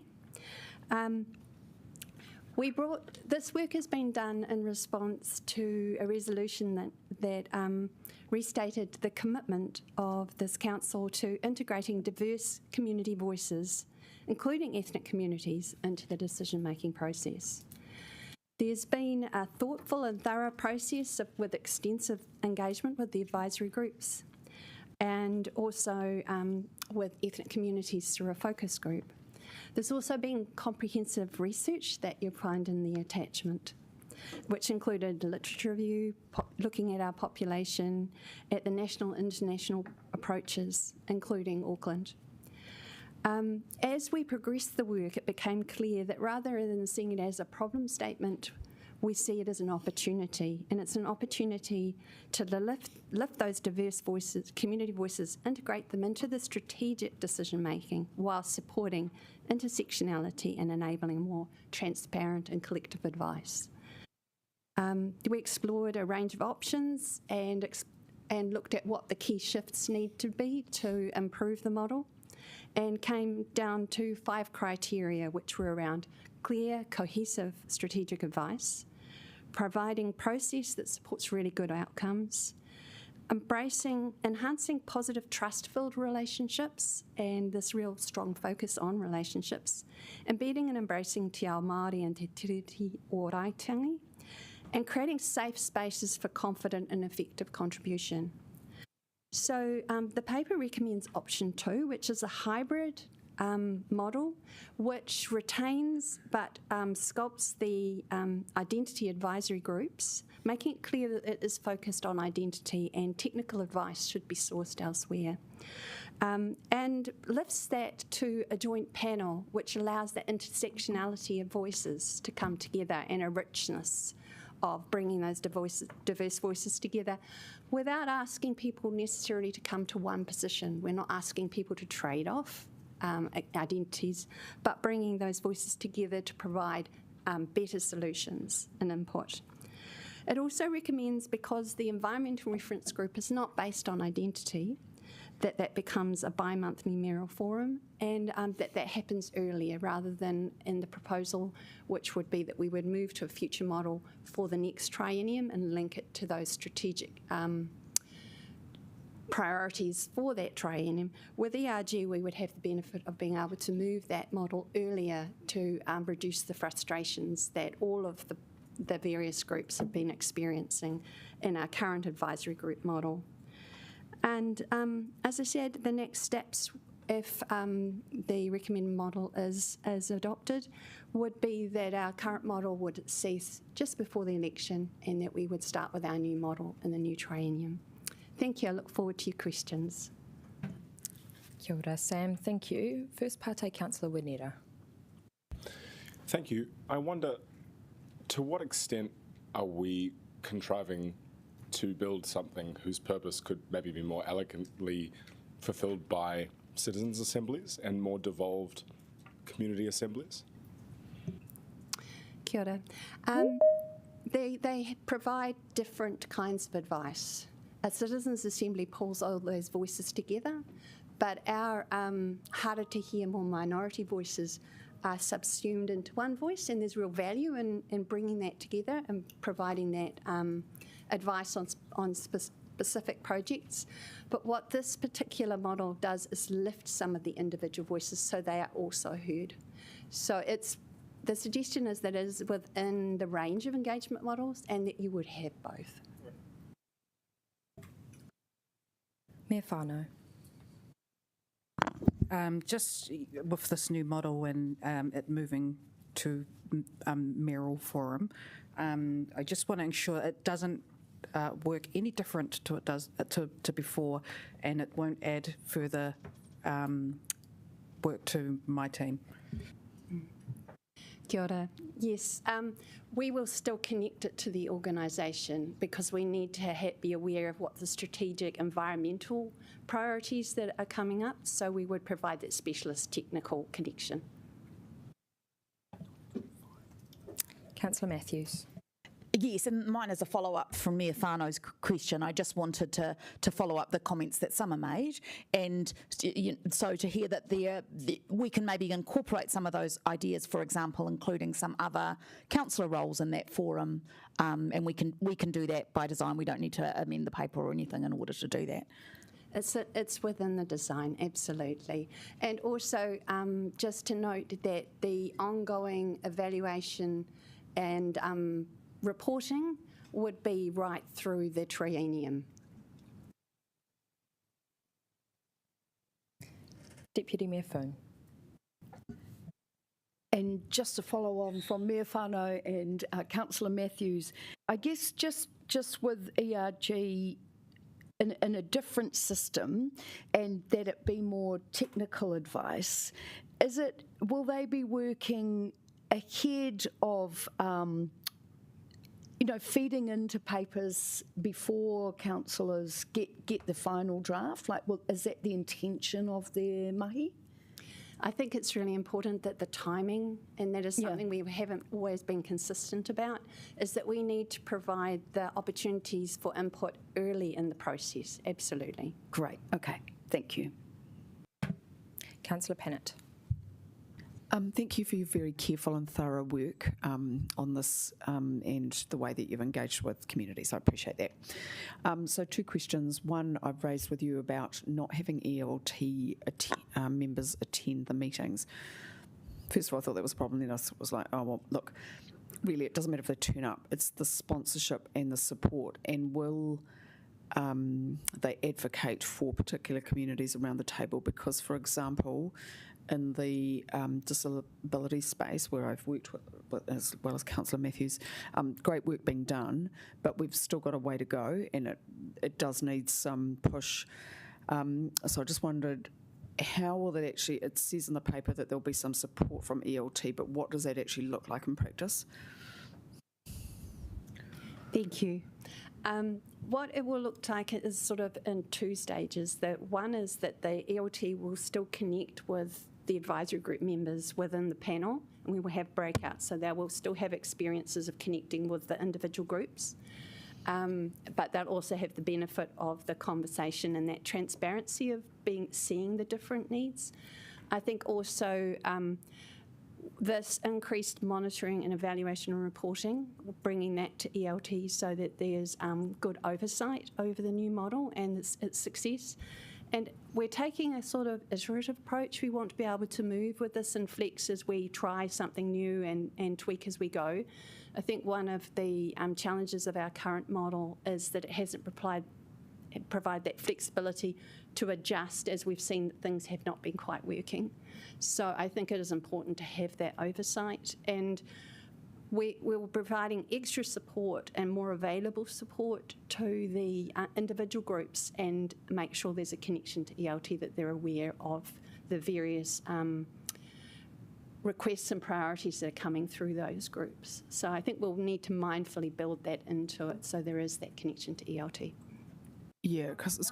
Oh, sorry, Councillor Pennant, I was just going to add to that. Oh, yeah, sorry. Yep. Yeah, just obviously in my new role with engagement, the advisory groups, it suggested that the advisory groups will actually move across to our group, and what that basically means is we're going to be really considering the role of advisory groups, how we reach more underserved communities within our broader engagement approach. So that's a huge priority for me at the moment, recognising that we do need to diversify who we're currently engaging with, and this kind of advisory group model is a core part of that, but it's not the only work in that area. So that's helpful. So a follow-up question then to you is, just because there's, for example, in the rainbow space, we don't have an advisor, so that's good that it comes into your space, but can there be some extra support looked at?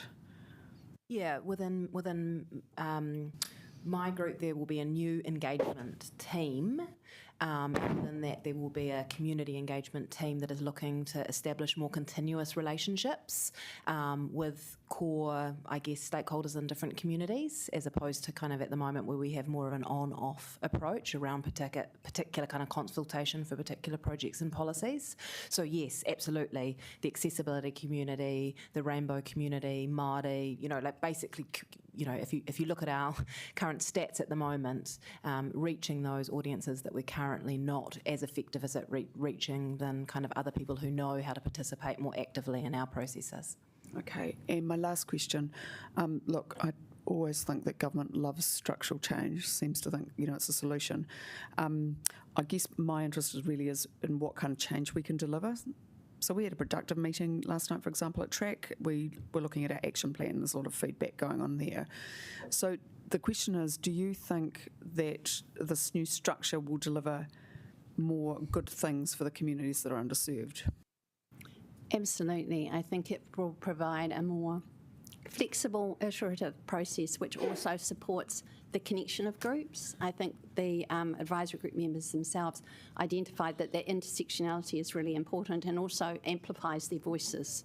So seeing the opportunities in that and also really tying it to the strategic decisions. They got a real scattergun of different levels of the kinds of projects. Sometimes they didn't see quite key strategic work that they had wanted to see, and other times they were wondering why staff were bringing some of the matters. So I think we need to actually be much more strategic and show our value for their time by bringing the right matters to them and having an oversight across the top of the whole system. Right, cool. I'll put you back on the list because there's quite a few. Councillor Chung. Great. Right down the last one. Thanks very much for all your work, Sam. I have a question regarding, can you accommodate even more groups into this combined group, like the Assyrians, for example? I met with them and they said that they feel that they don't have enough people to actually look at forming their own group, and this is what we're opposed to, of course, but would they be able to be accommodated in this larger group? And within New Ethnic Communities Advisory Group, there will be opportunities for people to express interest to be involved, yes. Okay, thanks. And I'm very keen on efficiencies, but we're reducing the number of advisory groups to this one combined group, so why is it costing us another Councillor $85,000? Chung, I'll just correct you, we're not. Within the paper, the recommended model is a hybrid, so we have a big group up the top and then everyone still has the opportunity to their own specific identity groups. But if you have a look at the paper, you might find that you could answer a few of your questions. Okay, so the 85,000 is actually to form the new group, the umbrella group. We looked at what the cost would be for the whole system, as the chair has mentioned, the two-tier system, and looked at the resourcing that was required to do it really well and to have a really healthy reset to make sure we're lifting the voices. We don't feel that the current system is doing that sufficiently well. And because we're wanting to put the focus on relationships, which is really important in this space, as Anna has mentioned, that actually takes time and commitment to do that. So we feel that this new proposed model does require more resourcing. Great, thank you. Thank you. Now, colleagues, we have quite a few people on the list for part. I know it's been a busy week, but I might draw a line under questions before we put, and I understand there might be an amendment we'd like to get some officer advice on as well. So I've got Councillor Abdurrahman, Calvert, Foon, and then Pennant, and I'm good. You're all good? Thank you. Councillor Abdurrahman. This is probably general, but thank you for the good work you have been doing. The intention of the new model of advisory group is to focus on communities that have been traditionally underrepresented, where there is a need to uplift the voices. Am I right? The new model is going to do that? Absolutely. I think it's important, and it was a really timely look to actually see which communities we're hearing from and make the decision about what those are. And also over each triennium there'll be an opportunity to revisit that in case, because our population is shifting as we go. But I think I felt really grateful for the input of the advisory group members themselves and for the Ethnic Communities Forum around providing really strong advice about what they felt would work, and we were listening. Councillor Calvert. Look, I'm really interested to hear from Anna Calver, just from the for what you're doing with the engagement. So is that something with your team that they can help plug, I wouldn't say plug the gaps, but from an operational enable that, making sure that we are engaging with as many communities that may well feed into these particular advisory groups? Is that the intention of your community advisors? If you think about it, would be looking at all of our stakeholders and audiences across Wellington, kind of strategically mapping them out, looking at who's already existing, who's already engaging with us, identifying where the gaps are, and then focusing our attention on those gaps. The advisory groups will be part of that structure, but there will be other groups. If you think about, everything from residents associations to community groups, that will also be part of that broader engagement approach. And will you be working with other parts of the organisation? Because I know, like libraries have, like they may have an ethnic advisory officer, and whether I often think things can be a bit splintered. That's a good point. Yes, we've got an engagement network that's set up that it's got exactly those kind of people that share information, best practice, so that there is a joined up group who can talk about what they're hearing in the community, what they can learn from each other, and make sure that everyone's sharing messages, so it can basically act as agents of the council, if you like, for the people that they're talking to within the community. Because yes, you're right, there's lots of touch points in the libraries and pools, etc., that are talking to our community. Okay, thank you. Councillor Pennant. Sorry, it sounds like an admin question, but it could be a little bit important. So we're not going to have regular monthly meetings, is that correct? So is that just going to be a bit tricky to get everyone to come in if sort of meetings are sort of coming at them? Because we've already got a few issues with attendance at track, just for example. I think what we want to do is actually have a triennium approach to the way this runs. So it's not, we won't have monthly meetings because the business of council isn't is that steady rhythm. We want to actually push the meetings to be close to the strategic decision-making input points that we have. So they will vary, but we should be able to track them well ahead.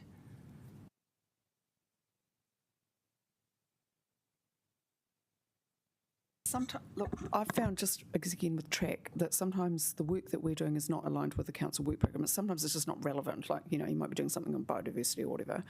So we're trying to do our own thing or get some information about certain things. So will we still be able to do all that even with your the way you're deciding to brief?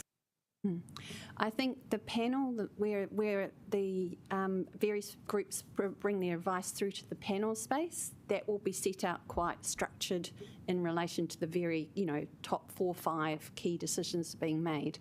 But we also wanted to build some flexibility into that lower tier. So there will be some work with the chair around the rhythm, because we want to place quite a lot of importance on that group forming and the group ways of wanting to work together, because it's not the same for each group. Thank you both. Look, I understand there is an amendment. From my understanding of what officers have discussed at the minute, it's picking up that it might not be officer supported. So I wondered if we move the paper, then you can move and speak to your amendment, and then we could take advice on it from there. Does that sound like a all good process? Councillor Pennant. Right. Oh, that is the best news. Thank you. Thank you, Sam. Thank you, Baz. Righto, I move to Councillor Matthews to move the report. I'm lucky. I get to move another paper, and actually I begged Councillor O'Neill to let me move this because it is such a fantastic piece of work. I wanted to, in some way, bask in its reflected glory a little bit myself. I've asked Councillor Free to second, because I know that we both have found in our time as councillors that our involvement with advisory groups has been, and many of you will be in the same position, that it's a very special part of our job.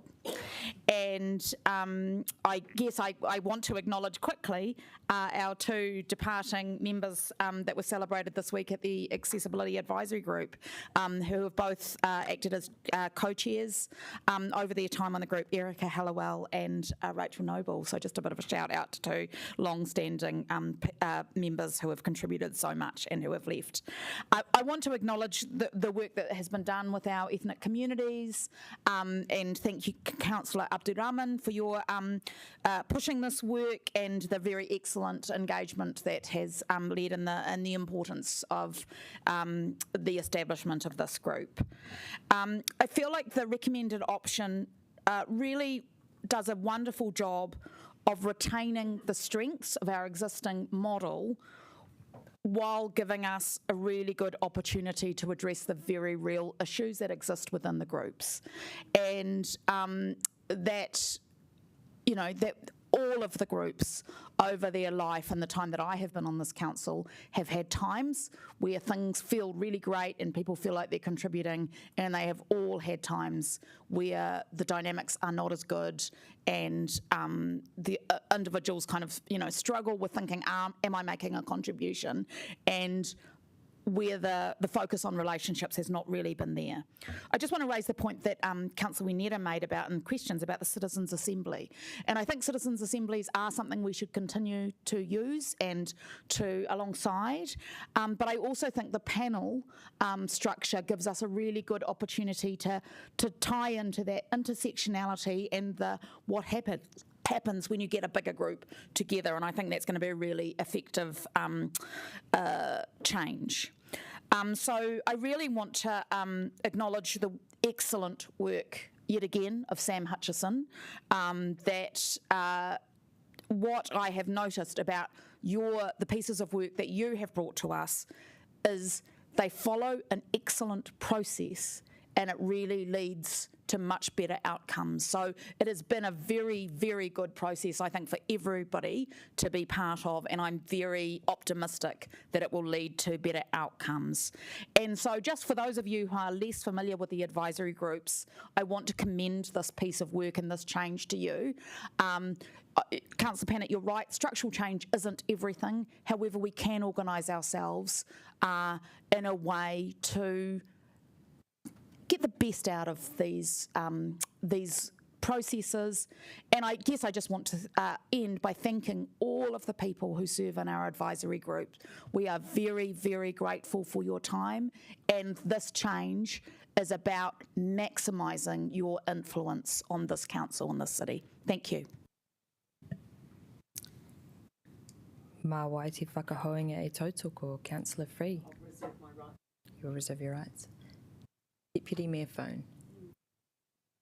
Yeah, just to briefly acknowledge what Councillor Matthews said, I have to say it again, Sam, thank you so much for your work. Just watching you over the nearly couple of trienniums I've been on, you really do deliver great mahi for this council and the communities that you work with to get their information back to us. So thank you. And just to follow on, I do want to acknowledge the ERG, and I really appreciate that it might not feel like going in the same trajectory, but I do feel confident that by the questions that Councillor Matthew asked, that you will be bolstered by connection into the council, and then also politically we will make sure of that, and also that your mahi will be really valuable if you can pre-feed into the environmental work that comes to council. I think that's where the opportunity lies with your particular group. So I do want to thank you all, also all of the advisory team, so thank you. Councillor Calvert. Yes, I just too would like to thank officers. I think this is it was a very, might seem simple, but I think it was a very challenging piece to try and appease everyone. I think this is probably about the third or fourth time I've seen a review of this type, and I think in previous ones we're not trying to offend anybody, we've skirted around the key issues. So I think this time now it's what we need is the strategic advice.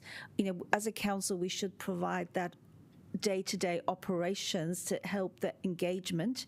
And I think that's what we're obviously seeing now in the engagement team, and we should hopefully see more of that. So that comes in at the same time.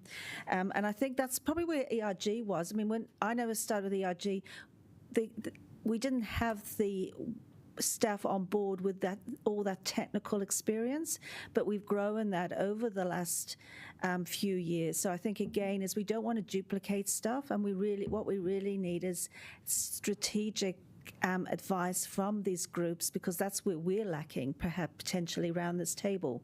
So it is really about the governance, and I think with having these other mechanisms within the operations of council, it enables greater continuity and engagement and relationship building as well. So while Syrians may not have a member on the ethnic advisory group, they have a mechanism to engage with our council on a day-to-day basis. So I'm very happy to support this. Thank you. Councillor Pennant. Thank you, and I don't need to repeat the excellent speech from Councillor Matthews. I agree with what you've said, and thank you to officers. Just a couple of very brief points. TRAC has supported this model, so I will be voting accordingly. But I think just 2 points I want to make is that, look, we've had these advisory groups for a long time. People work very hard on them. I think there needs to be a kind of a bit more of a structured work program, and even a bit of some checking in points and some end points for work. Like, there's just got to be some stuff done. We can sit around and talk a lot, but we just have to get stuff done. So that's why, we've focused in TRAC on getting an action plan through so that we can start building on the work. And my second point is, look, the engagement will be useful. I just would maybe make a plea that we have people who can do stuff as well, actually for the communities, like whether it's organising a big hui or doing some advocacy in central government or whatever. That would be incredibly helpful too. And really, like, my ideal would be that if we weren't so worried about the rates, Councillor Chung, that we would have teams of people. We would have a team of 20 people working on disability issues or, on rainbow issues or whatever. There is that much work to do, given the past history. But anyway, look, this is good, and I'm just keen to keep on getting on with trying to deliver, because we get some great results when we do. Kia ora. Councillor Abdirahman. Thank you, Madam Chair, and thanks to our community for the wisdom they have shared through this process. And it has been a very long wait for some to be part of this, and I'm glad we are there today as part of this process. And thank you to the Democracy Service. I received a lot of positive feedback from the ethnic community, especially Alicia, Sean, and you. And I think sometimes it's not only the engagement, how you make people feel when they come to your space is something they don't forget. It's not what you say to them most of the time, it's how you interact with them that makes them they are part of it, and they have already felt that. And thanks to you, Alicia, again. And from the engagement team, Lexi, you have been working with the ethnic community for a very long time. You know this community, and thanks to you as well for the hard work.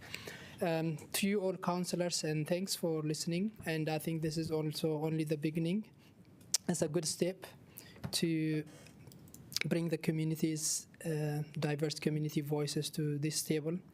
And I hope this is the beginning where the ethnic community especially advocate, the Pacifica and the ethnic communities advocate for the Fale Malai to be implemented as soon as possible. For the Chinese garden that has been advocated since 1980s. I can't believe when I met Esther yesterday, she mentioned it was in 1980s they started the advocacy.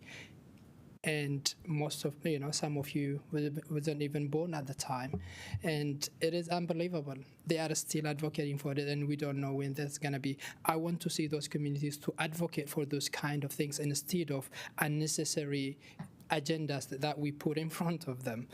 And there was another project that started by the Mayor Justin Lister, the refugee welcoming package. And those kind of projects need to be pushed, and we need to see how we are supporting our communities in real ways. Most importantly, the way we engage with them, the way we talk with them, the way we adopt their inputs into our policy is very important. I hope this council can do what our democracy service made it feel our communities. Let's use it that so they can have that positivity and they can see this is part of their council. Thank you for you all. Kia ora. I'll just speak briefly, and I too want to recognise a lot of the comments around the table, but they've all been said so eloquently. This is really like a marvellous piece of work, a piece of reform, and we've heard every single person I've had a chat to that's on various advisory groups has such warm things to say about SAM, but also to say about the Democracy Services Advisors, the ELT, the councillors, the strategy and policy officers that have assisted them. I was at the Airport Awards last week and ran into Anthony, who used to chair the Pacific Advisory Group, and he gave me the biggest hug, and he's like, we still talk about you, we still think about you, and PAG has been so near and dear to us, and we want to thank the council for all the influence it's had, and the relationships that councillors have with members of the advisory group will be friendships that last for decades, because it is such a close space, and a lot of people hold the current model dear, but actually I'm really excited we're at a place where reform is possible and people are on board with that. And yeah, just to acknowledge that also the DEM services, ELT and strategy, there's been a lot of late nights over the years, but really happy for this to be able to get to this place.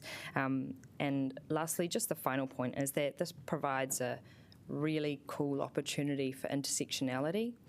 When people come to track, they aren't just takatapu or queer. They might be Māori, they might be disabled, they might be young as well.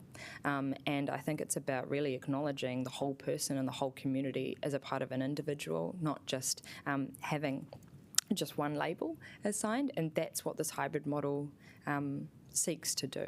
And so I just, really welcome and thank colleagues all for a really positive debate. Councillor Free. Thank you. I deliberately waited because I just wanted to be able to respond to some of the things and mention them in my speech. I'm sure Councillor Matthews will do the same thing. It's actually a real honour for me to second this. I've been involved in the Pacific Advisory Group for every single triennium, bar the one where I was Deputy Mayor. And so you know, I really respect the work that's been done by Sam and her team. Sam, I think you've actually done an incredible job of very thoughtful, sensitive analysis, thorough analysis. And when we think that she's, there'd be 100 people that she's probably consulted with, including really good work done with councillors. I felt very respected when she asked my views on how I thought things had been going with the advisory groups, and they haven't been perfect. But I think the fact that we've decided to keep them and actually try to improve the model says a lot about the value that they have added. But everyone was acknowledging that there are frustrations and that they don't feel they're getting the right projects put in front of them to comment on. They're not getting that early enough in the process, and they actually weren't working. They weren't able to see how the results of their advice were actually filtering up through the organisation, resulting in decisions and then being communicated back down to them. So I think this model that we've come up with will address a lot of those shortcomings. I'm quite keen, the Pacific Advisory Group was a very large group, and I was quite interested to note some of the research on size, and that's informed the feeling that for most of these groups they should be around about 8 members, the groups that are doing the focused work, apart from the, I think it's the Tapui Rainbow Group, which is a little bit larger. But the good thing, I think, is that then you have representatives, the chairs and co-chairs from those groups will actually have the chance to work together across our advisory space and really look at some very strategic key decisions and be able to inform each other's work. And that will clearly be a real focus for them to get some satisfaction, I think. They'll be able to see how their work is really making a difference. Probably most other things that I would like to say have been said before, but it's really heartening to see that I think we're all on the same page here, acknowledging that this is actually an exciting point in our advisory network, our advisory space. As Councillor Calvert said, I've been around long enough to hear, to have experienced some attempts at reviewing this, but this actually feels like a genuine fresh start. So I'm really excited about this. I'm sure we're all going to vote for it. And, that's me. Hand back to the mover. Yeah, I just want to thank you all for your comments, and it really is extremely heartening to see that we can do real change in a constructive way together, and so well supported in a process that has established and grew trust. And I just wanted to raise the point, actually, that after Councillor Abdurrahman raised about the Chinese garden, because I saw on the page 3 on the paper today that they were saying it had been cut, and it has not been cut. And I just wanted to correct that for that community, to say yes, we're making some difficult decisions and some phasing, but that is in year 10 of the LTP. So so to kind of reassure people that might have read that story and been misinformed. So yeah, great news. Thank you, everybody. And again, Sam, I hope you get an opportunity to celebrate this wonderful work, and we are all so appreciative. E nai nei ka potite te motini. I put the motion which has been moved and seconded.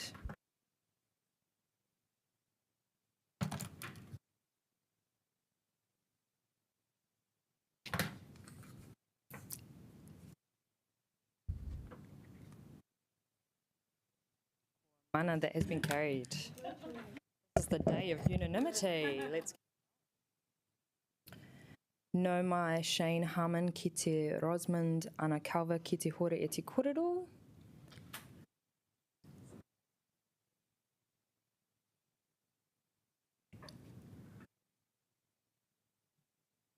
No mai. Kia ora, Shane. Nice to have you back. Kia ora, councillor. This is actually Shane's second to last day with us, because he's got a new job and he's moving to Australia.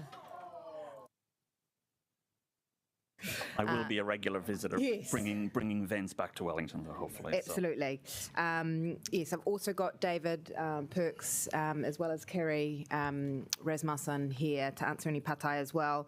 I've just a few quick introductory remarks from Shane and I. First, that this, Tākina opened in June last year. It's had a good first year, right? Like it's delivered $43 million of economic impact, 127 events, 2 exhibitions. It's had a really good first year despite a very challenging economic environment. But listen, it's a new business for us as a council. Managing large conference centres is a new business for New Zealand in general, with only Te Pai in operation and NZICC coming on stream soon, and there's learning as we go. But because of the economic environment that we're in, some of the revenue has been lower than expected, particularly in the out years. And also, as a council, we're not in a position to be taking large financial risks. So we thought it prudent to do a 1-year check-in review, commission Shane to do that. We brought that to you in June, which recommended a more streamlined model, and then Shane has stayed on to carry through one of those. So I'm just going to hand over to Shane to make a few additional comments, and then we can answer any of your questions. Kia ora. As Anna said, the first year, the operating conditions are considerably different than what were expected when the original business case was presented and approved. The impact of the pandemic, the subsequent economic slowdown, cutbacks in government spending and reduction in international travel have all made it a really difficult environment. The world has changed. That said, as Anna said, Tākina is holding its own. The numbers are positive. It's holding its own relative to the new convention centre in Christchurch. We wait to see the impact of Auckland, but it's worth noting that both of those were heavily funded by government. 475 million into Christchurch. Reported at the time 500 million of gambling concessions to Auckland to enable them to build ours. And our building is the biggest investment in infrastructure, I think, since the stadium's been built in terms of building. And we've done it at a fraction of the cost, and it's delivering well. With the benefit of hindsight, going back to the original decision, my view is that a single operator probably would have been a better option, be that Te Papa, a CCO, or a commercial operator. But those decisions were made, and Te Papa does remain a committed partner. They've had the benefit of considerable learnings from the first year of operation. It's been able to improve its margins through hiring of experienced staff and just a better understanding of the business a year in. However, the multi-party nature of the current arrangements is unwieldy, and it has seen, in my view, some functions slip through the cracks, and this proposal seeks to address those. Firstly, it seeks to improve governance with a shift in focus from relationship management to performance and contract management. The proposed new structure would see a stronger focus on health and safety also. The second part involves the establishment of a new business unit within Wellington NZ to essentially pick up everything or nearly everything that's not convention, sales and operations related. And that would address a number of those areas that as I said, are falling through the cracks. And those are things like, website and social media and digital platforms are lacking. They need to be improved. We see annual business plans, but we don't have a long-term unified strategic plan, and that should be put in place. The attacking a brand and brand awareness needs more recognition. Media and PR. There was one example a few months ago where we had the Indian Prime Minister at Tākina, and I think as Wellington Inc., we could have done more around promoting that and linkages into a very, very big market. And we currently don't have a role charged with seeking new sources of commercial revenue beyond conventions. So this proposal seeks to address all of those. I'd probably describe them as tweaks to the current arrangements rather than wholesale changes, but they are stronger than the current setup, I believe, and there are clearer roles and responsibilities. So, yeah, happy to take questions. Kia ora, Shane and Anna. Yep, just to flag, we did have a very thorough briefing and workshop on this one, so hopefully there's not too many pārtai. Councillor Brown. Thanks. I don't have any. I certainly have no reservations supporting what you're actually proposing, and I think that the analysis you've done is exemplary. I suppose the only question I have is I'm still not entirely sure about the lines of accountability, because if this was purely part of, if you like, Wellington NZ's space, so to speak, they would be reporting to us and we would have complete clarity. And I'm not entirely clear where the Te Papa obligation lies in terms of whether we've still got these sort of two lines of business, and why it isn't that the Te Papa relationship is actually being managed within Wellington NZ, and so therefore it would be us, Wellington NZ, Te Papa, as opposed to, I don't quite understand the line of responsibility up and what. Councillor Brown, I believe you've asked your question. Okay, do you want to answer that? Yeah. Yeah, so at the moment we've got a relationship management group that actually Te Papa sits on. So what we are suggesting is a performance management group that Te Papa would report into, and that would have an independent chair, a commercial chair, an independent venues expert, and why doesn't Te Papa report into Wellington NZ? Because we hold the contract, because the management agreement is with. So we have asked that question, but the management agreement is with council, so we need to manage Te Papa's performance and the delivery of that contract. That is for another 4 years.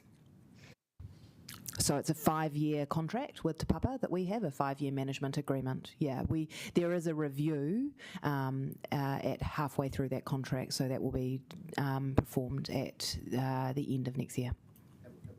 Councillor Brown, can you use your mic, please? We couldn't have transferred, effectively sort of the managing the coal face of that to Wellington NZ, just to simplify the structure, because it does seem to be the complexity of structure is kind of one of the problems we've had, and that little aspect of it is still a complicating aspect. Well, the Commission gets, so we did look at it and think about how we could do that, but the reality is the Commission that Te Papa pays is to us, and we are the ones who hold that contract and who are, I guess, incentivised to manage that contract in that way, whereas Wellington NZ is not. So Wellington NZ is comfortable, and also, Wellington NZ is comfortable to take on the additional activities, but less comfortable managing that contract with Te Papa, in terms of if we reassigned it to them. Pātai Deputy Mayor Foon.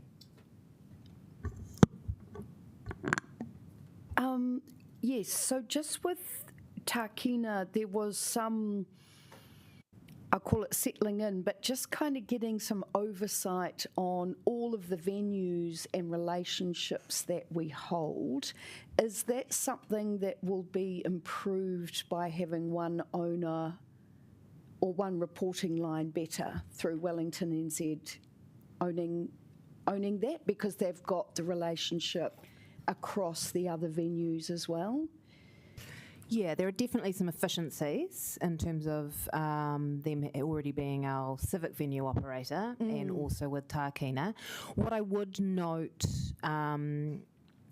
Deputy Mayor, is that will be undertaking a CCO review next calendar year, and looking at a streamlined venue operational model will be part of that review as well, in terms of seeing if we can get even further efficiencies. Yeah, but under this model there will be efficiencies in terms of staffing, in terms of what can be delivered, and also being able to take that broader that kind of broader look at what type of events are suitable for our different venues. Yeah, and I guess building customer relationships for long-term benefits. Yeah, thank you. Just in terms of Wellington NZ taking on this extra, are they able to sustain the extra costs? Because just understanding that they've also had a decrease in funding, so this is giving them another role, an extended role. Yeah, so we've got currently some operational budget. So at the moment there is, for example, sales and marketing activities, budget lines that sit within council's budget. We would transfer that to Wellington NZ. Great. So there will be some operational budget that will shift across in order for them to enable this model. So they are comfortable with the model that we're proposing? They are comfortable, but the board has not yet signed it off. So we're having this meeting first, and then they still need formal board approval from Wellington NZ. Okay, thank you. Councillor Panovich can speak to that maybe. In debate, Councillor Panovich Yes, this will afternoon. speak. Yeah, thanks. I understand that we have an amendment up from Councillor Calvert, and I wondered, depending on officer advice, if it might be able to be included in the substantive. Would you be able to provide some advice on the amendment in front of us? Can someone swivel around a screen? Or I can read. Yes, so there is, as I think further to Councillor Brown's question, Councillor Calvert had similar concerns in terms of looking at this model. What she specified to us is, why aren't we looking at a single operator that makes the most sense in terms of to reach the objectives that we're seeking. What she wants to make sure that we're doing is engaging with the board in the lead up to the kind of review, in terms of the halfway mark review, and that I guess our expectations are very clear, and so we're comfortable with this amendment and happy to move it as part of the substantive. Excellent, thank you. All right, if the mover of the paper is happy with that. Yeah, cool. All right, cheers team. That's no more Q&As, so I'll now... All the best, Sean. Yeah, all the best. Thank you. I won't be a stranger. Absolutely. Feel free to hang around for lunch. I'm sure this debate won't take too long. Over to the mover. Thank you. I just want to thank Shane and officers for their work on this. Completely understand that it's been challenging times with the economy, so it's understandable that there have been some slowish movements, but it looks with the solution some good streamlining there, and look forward to seeing how this proceeds. I don't really have much else to say though, so yeah. Mawai e whakahoinga e tautoko. Do you have a seconder? Councillor Calvert, would you like to second? Yeah. Yeah, look, I'm happy to second this. I think some of the questioning leads us that we know this has to be an evolving model. Is it perfect going forward? No, but we need to evolve it. And because we've got these couple of other pieces of work happening over the next 12 months, that will enable any model to be evolved. I'd just like to make a plug for our for Tākina, our convention centre. Because I was on this council in 2018 when we gave it the go-ahead. It was a completely different environment, but I still don't regret us doing it. It is funded from our commercial ratepayers, probably by about 3/4 of funding, and we know a lot of our business community did want it because it does bring people back in, and so I think we need to. As the model evolves, so will the profits evolve, and I'm really pleased that we are now going to take over the parts of Tākina that we, I was at the local government NZ conference, and I was thinking we're as a showcase of Wellington here. We've all got all these people, and there was very few things showcasing Wellington, and I think what we've heard is that we're going to start seeing more of that, seeing some of that. It's a beautiful building. It's fit. It's a good size. It's not huge like Christchurch's one, and it fits in with our city. And both governments, National or Labour, we never got a cent.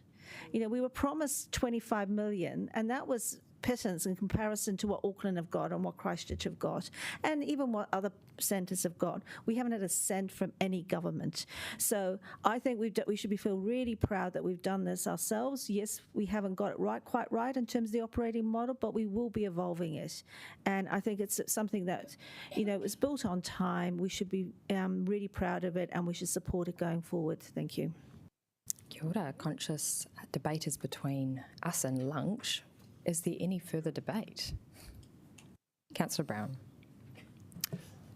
I'd just like to just put on the record that I was always opposed to the building of this structure I remember the conversations with Justin Lester back in the day and saying this was such a blunder to invest this amount of money in something which is just another Me Too, given that lots of other places in New Zealand have got convention centres, many of which are actually government subsidised and ours isn't. So I think we are getting comeuppance. I mean, I know that there is going to be some benefit for some elements of the business community, and occasionally I talk to people from Wellington Airport who tell me that they love the convention centre.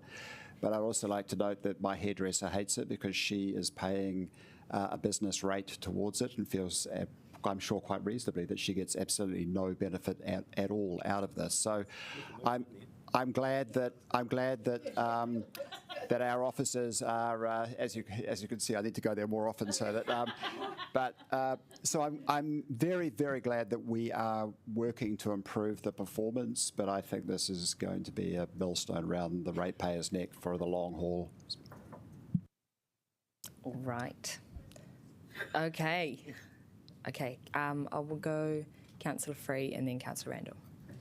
I'm just going to say that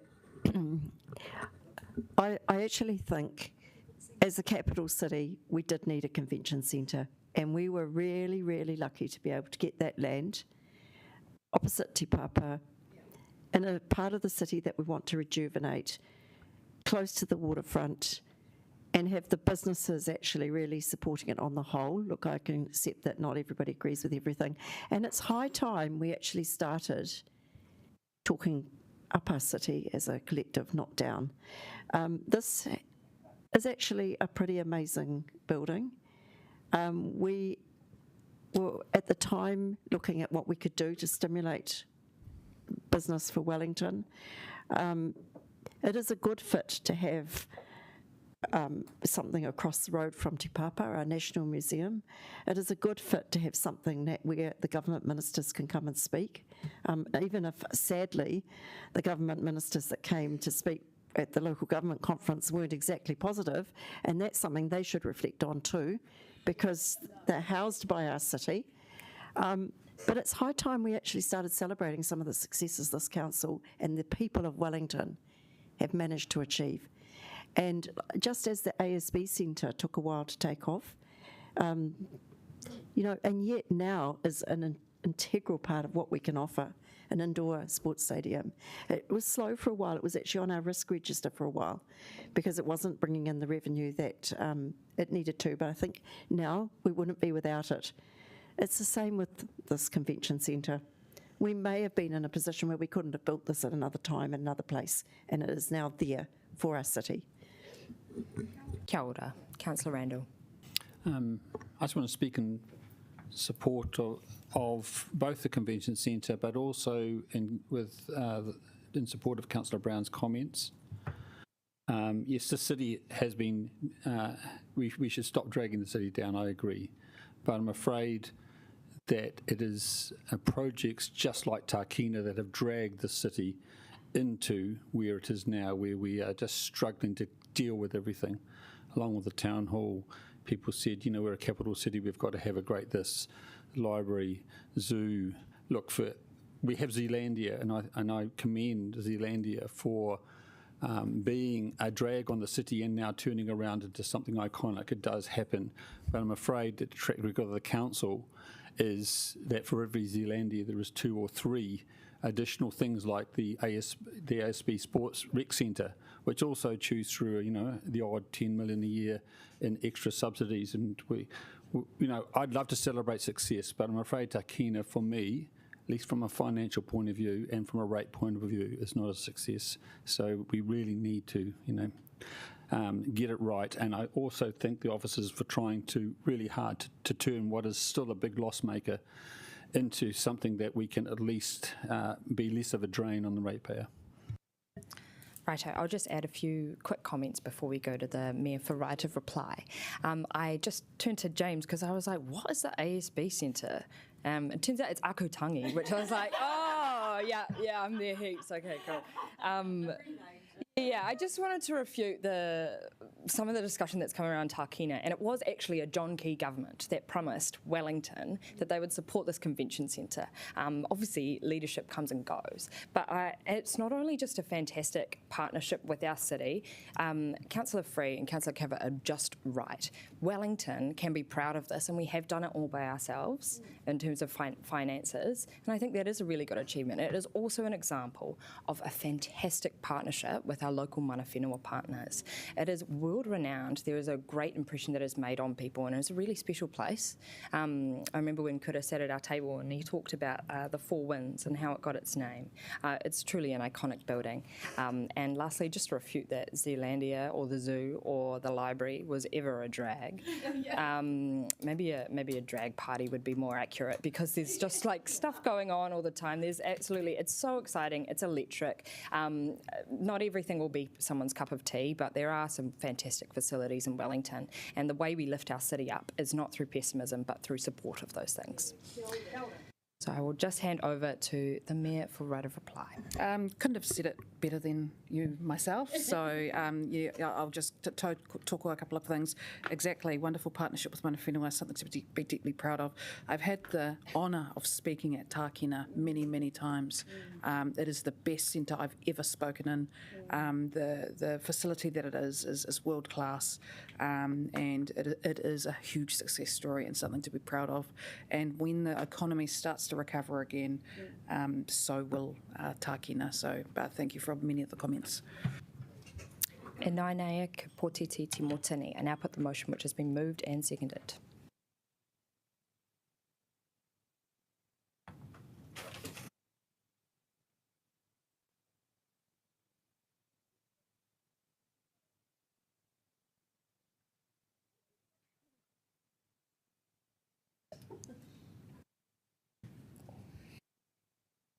Kōrau. Woohoo! I love this track record, unanimity all through the day. Let's keep going. All right, thank you all, colleagues. We will break for lunch now. See you soon.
Goods, no mai, haere mai ki tēnei hui.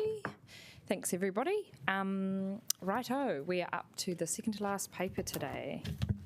Hang on, I want to get the thing right. No mai, Emily Deans and Baz Kaufman ki te hore te korero. Welcome. Kia ora koutou. I'm really pleased to bring the international relations policy to you all for adoption today after stakeholder feedback. And I'd just like to start by thanking all of the stakeholders who provided feedback over the last, actually many years into this policy. That's really supported the policy to improve and to meet the needs of our communities. So this paper seeks the adoption of the international relations policy. So our international relations work is really busy and in demand, and so we have 2 additional sister and friendly city relationships. Many international opportunities come through to our team, and there are no additional resources. So the review of the 2013 policy seeks to align the international relations work with the Council's strategic direction and Tākaihere partnership, and to create mechanisms to more proactively prioritise international relationships and activities. So the proposed policy outlines wider objectives beyond purely economic.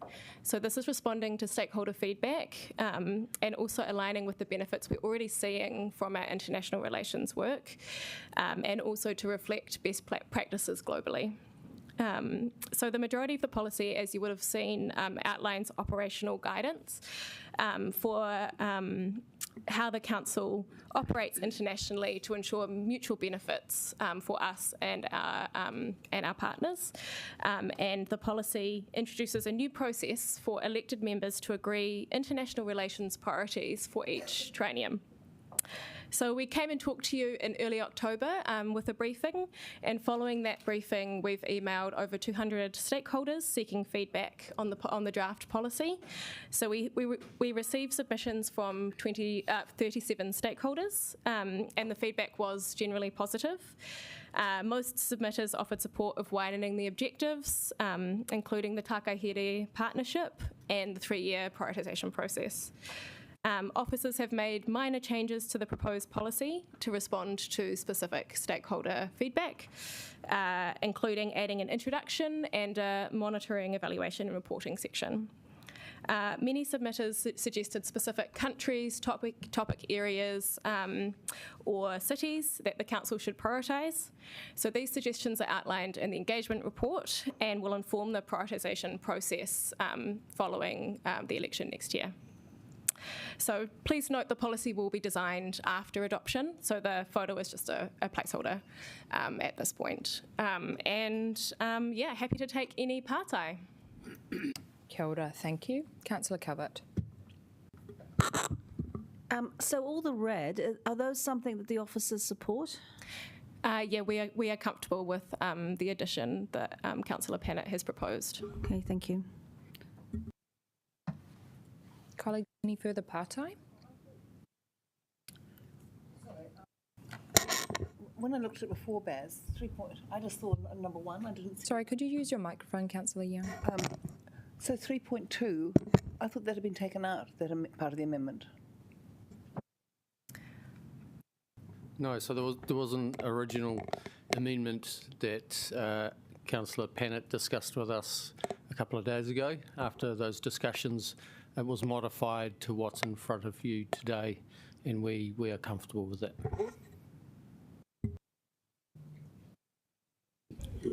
I'm actually struggling to understand how building inclusive communities here really fosters global connection and understanding.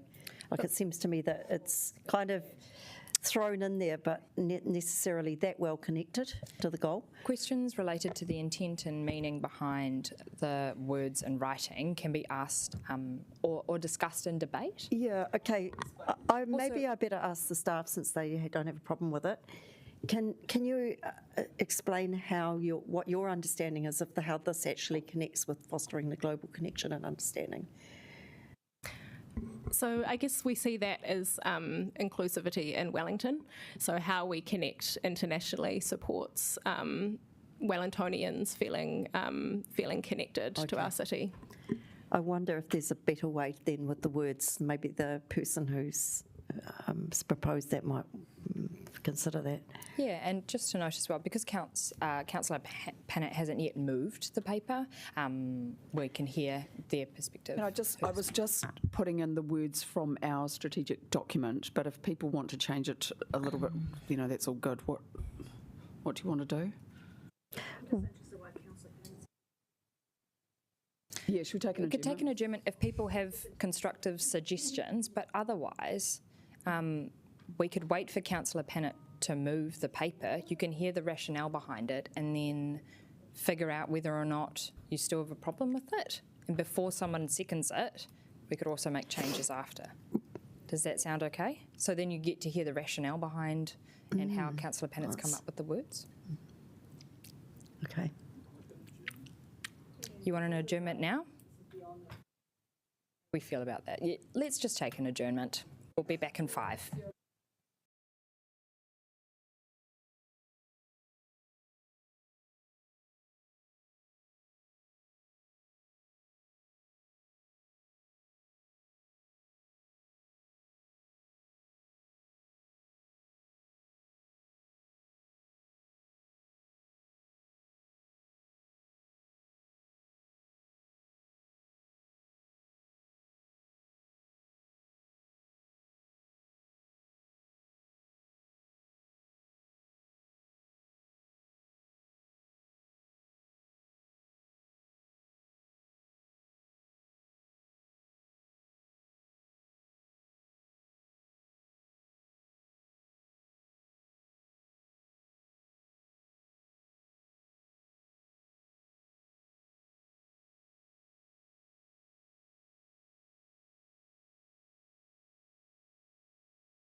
Welcome back. Thanks for staying patient.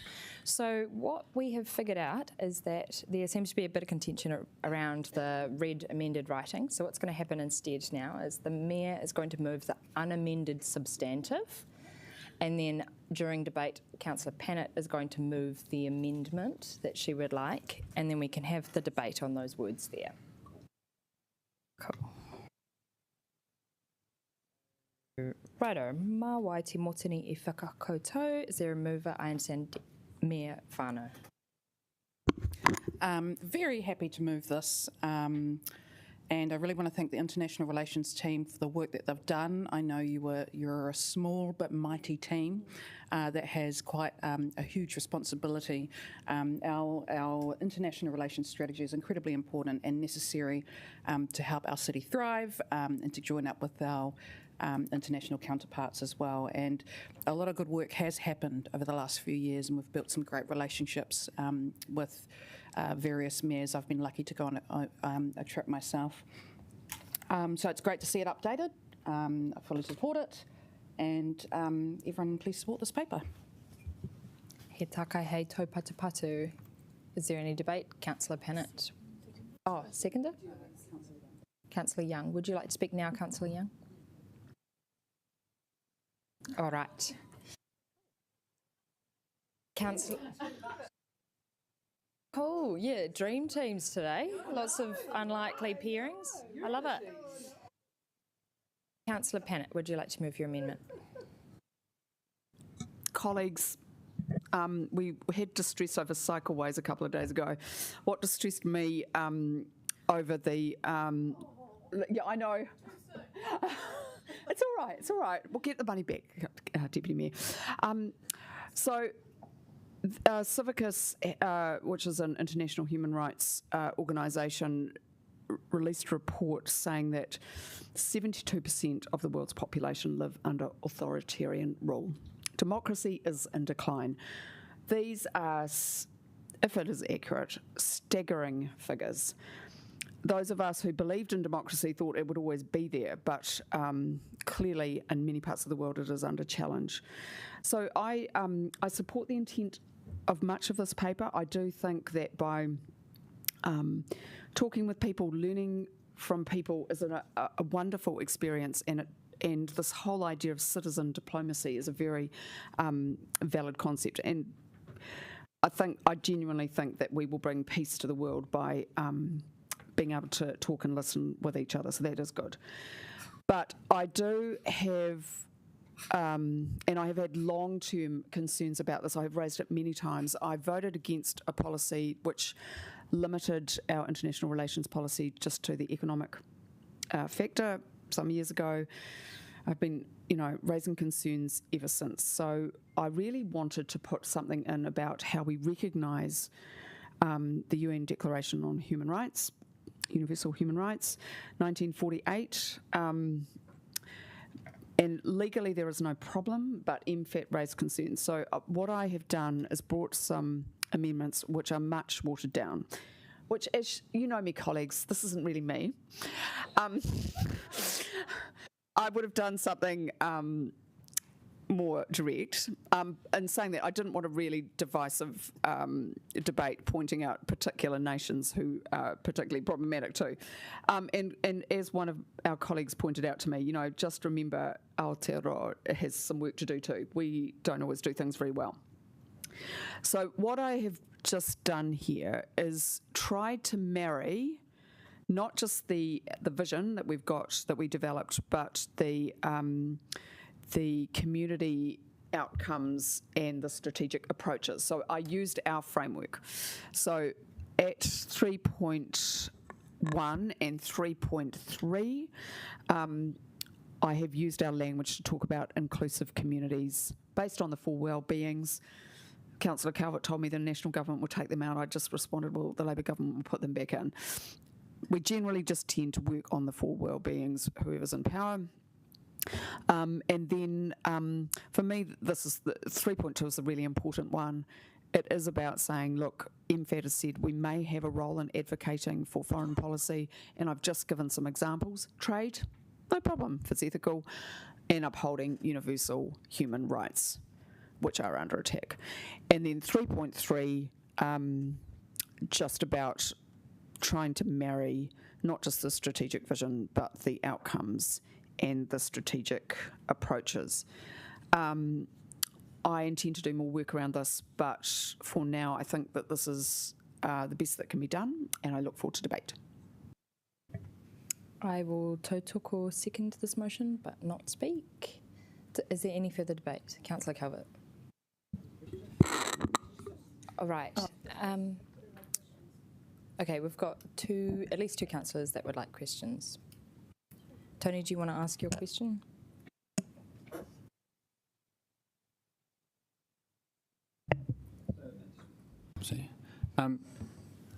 I just want to understand with this amendment, which things are actually adding to what is currently in the proposed officer policy, and which things are just changing a current or expanding on a current element to the policy, you know, be it an objective, a role, or a principle.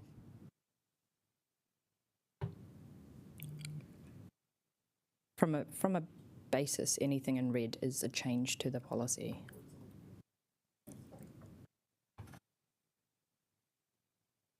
Is that question clear? Do you want? Are you just asking the differences between Yes. what we're proposing and Councillor Pannett's amendment? Yeah, I'm just looking at, for example, oh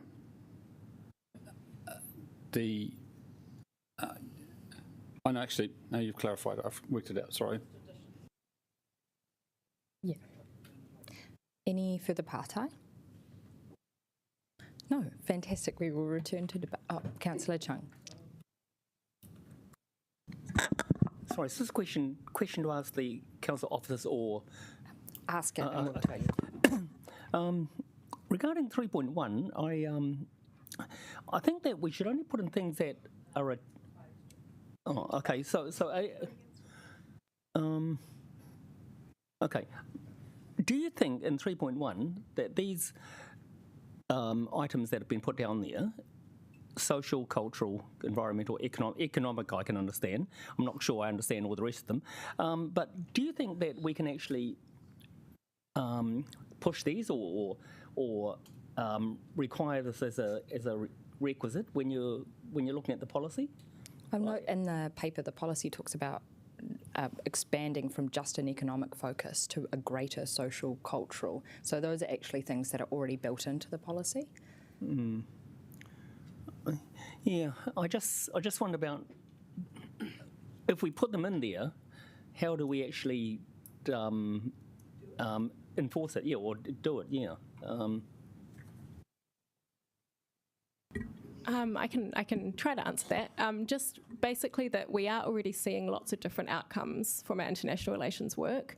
So we are already seeing, for example, with some international networks, focused on learning, exchanging around climate change, or learning about international expertise on the sludge minimisation plant, for example, which are seeing environmental outcomes for our city, or cultural outcomes is between exchanges, so between people coming here and performing, or us, attending events overseas as well. So we are already seeing benefits and opportunities coming through. From beyond just economic, this is kind of putting that into the policy, reflecting what is already benefits we're already seeing. And possibly just to add to that, before 2013, when we changed the policy to just focus on economic well-being, there was a broader scope and remit as well, and we did focus on environment, cultural, social, sporting areas as well. And when we changed the policy, there was a considered effort to focus on economic outcomes, and we certainly did. But the reality is our community also wanted, approached us for different outcomes. They also wanted the cultural aspect, the social aspect, and certainly our partners internationally also wanted a broader remit as well. And so all we're really doing is reflecting what our community wants and what the international community wants in terms of our policy. Yeah. Councillor Randall. Got it sorted Just with respect to the objective, the objective at number one, it currently reads just that we want to foster global connection and understanding. Does the addition of with inclusive communities based on that restrict it? Because what about communities which are not, we would not see at all inclusive? We still want to connect with those sort of communities right across the world as well. So I'm just wondering whether or not that policy is perhaps a little prescriptive in terms of what our objective is, that, you know, we're focusing on those communities versus others. Could I make a suggestion? Do you not say foster global? Do you not mean foster global connection, understanding and inclusivity with communities? That's why I needed an editor. Yes. That's much better. We'd be able to ask the leave of the meeting to change the words. Could you read out the words again? 3.1, foster global connection, comma. Hang on. Understanding and inclusivity with communities. So I paid my mortgage off. That may get leave of the meeting. Is that all right with the leave of the meeting? Yes. Yeah, cool, thanks. Teamwork, dreamwork. Are there any further questions? No, fantastic, all right. We will return to debate. Councillor Calvert. Thank you. Like all our policies, they rely on our strategic vision, which is underpinned by community outcomes and strategic approaches. We had a quite extensive workshop on this. We all were on the same page. I just think this is, whilst it may look a bit harmless, some of these words, I am really concerned that they may be used to sort of broaden the policy to what we've actually really intended. And the reason I say that is because Councillor Pannett talked about, oh, well, it's just like we'll get the cycleway money back. Democracy is in decline around the world. Peace to the world. Universal human rights. Now, I'm not saying they're all not topical and important topics, but they're not our focus for this council when we've got leaking pipes, we have finances under challenge at the moment, and it's quite clear in this policy that we will have, within the first 6 months of every triennium, we'll identify 3 priorities. So I think all of this stuff is trying to broaden the policy back wider to enable then the council to say, oh, well, we can act in this because we've got this in our policy about upholding universal human rights. So I'm really concerned. I think we had a nice, succinct policy with the recommendations from officers as moved by the Mayor. I think it's simple. Adding this, we've spent more time debating on it, and you can just see it's going to be used. Perhaps I wouldn't like to think this whole thing gets weaponized, so I won't be supporting these amendments. I think they're unnecessary. Right, I'll just take my time to speak very briefly. I do not believe that the intent was weaponization, if it's coming from Councillor Pannett. I think it's more world peace. But no, I think just to reiterate that as with this policy, the actual actions and the setting of the priorities for international relations and relationships will happen at the beginning of the next triennium. So that is where the policy, that is where the priorities are agreed, and this is just a guiding policy to help inform this new process. So I'd just like to clarify that going forward, there will be democratic and a resetting of a priority at the beginning of the next triennium. Is there any further debate? Councillor Randall.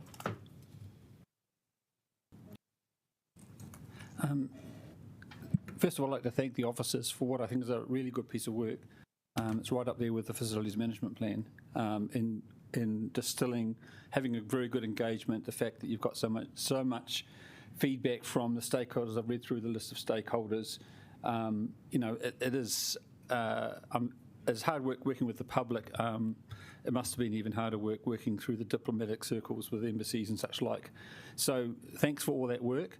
I also thank you for a very clear policy, a straightforward policy, but just as important, probably more importantly, a policy with real focus. And so congrats on that as well. I don't necessarily agree with everything in it, but I like the clarity that's in there. And I think when officers are going to go away and we're going to go away and do our work internationally, it's important that we have a good understanding, a shared understanding. I'm afraid Councillor Panett's amendments, I see them certainly as very well intentioned and trying to add value. But I think in the end that more detracts than adds to what the office's work has been done. And so I'm just tending, even though it's only a reasonably small change, I'm just tending to think that that it's not quite thought through. It is a little bit late as well, and I just don't want to mess up what the officers have already done and pulled together. And so I'm afraid I can't vote in support of these amendments. Councillor Young. So we do have a terrific international team. I would like to thank Tom looking down the back there, and Melanie and Emily and Baz for their patience and understanding, hard work, etc. Thank you. So I'm delighted to second this paper. I would just like to say that. Oh, Councillor Young, amendment. we're still having debate on the amendment. Sorry. All right. Well, we'll come back. Right, I've forgotten about that. Sorry, you were on a roll. Okay. We've got Councillor Free and then Councillor Chung. Colleagues, I'll just put out an appeal that we keep our comments brief because I know we're all quite exhausted. Look, I actually am not going to support these amendments because I think it's this has been worked on by our staff and they understand the nuances of what they put into their policies and recommendations. And I actually feel that the amendments are going to reduce the scope of this. What we're trying to do rather than add to it. And I think if they were needed to support our policies or be consistent with our policies, then our expert staff would have actually put them in. And further to that, I think we've been here long enough, and I actually think this has, quite frankly, been a waste of time. The amount of time that's gone into debating these amendments, I would have just as soon have supported our staff and their excellent work and voted for their work without having to consider whether we could meddle with it and improve it on the hoof. Now, so I won't be supporting these. I've thought about it and I'm not going to be. Councillor Chung. Thanks very much. Unlike my colleague, Councillor Randall, I don't think that these words in here make the policy more succinct, but I think that I actually get the feeling that it's opening up a wider description, and I'm afraid that in a future meeting, maybe even a future council, we'll come out and we'll say that, oh, this is what it says, so this is what it means. It's like it's open to a different interpretation. I think I know what Councillor Panett is actually trying to do, but I don't think this actually does it.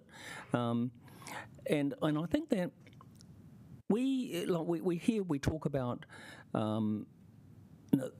social well-beings and that sort of thing, but the trouble is we can look at our own parameters and our own beliefs and values, but how do we actually apply that in an international sense? Because do we actually apply that to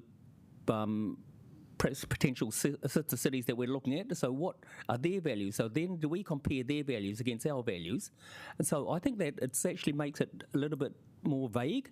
So I'm not sure that I can support it as it is. Thank you.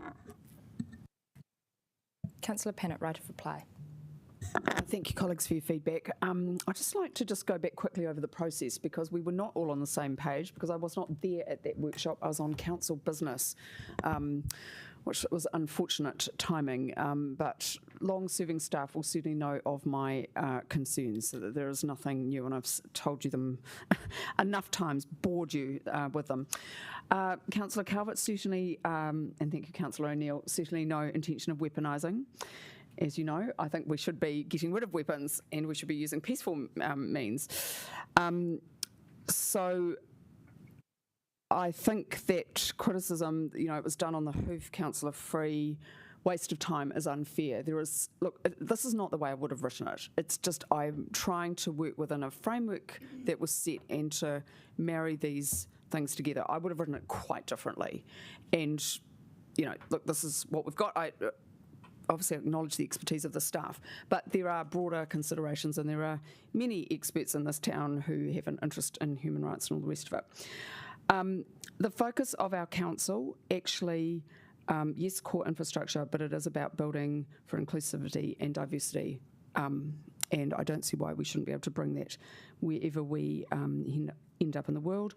I do not consider that it will add to the staff workload. It might just mean the mayor has to have a few more chats about an exchange of ideas. I don't think we hold the monopoly of truth about what that actually means. I think this is a very complex issue, which is why I will be bringing some, I haven't yet decided what the correct form is, and I need to consult with you all, but I want to bring some more stuff back to say, look, for us to take a very firm line about where the city stands. There is a place for cities to have a say on human rights in our own backyard and overseas. And as I say to you, when you've got a government that perhaps has different ideas, it's really important that cities stand up. I hope you will support these. Thank you.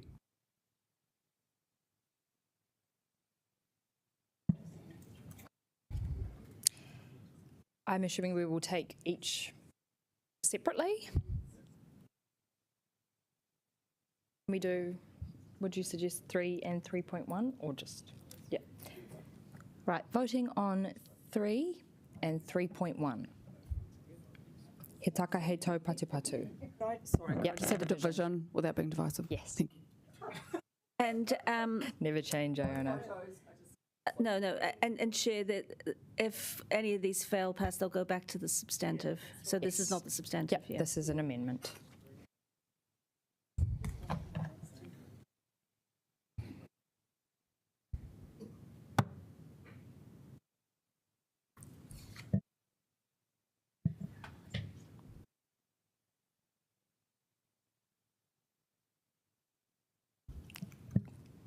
That has failed. 3.2.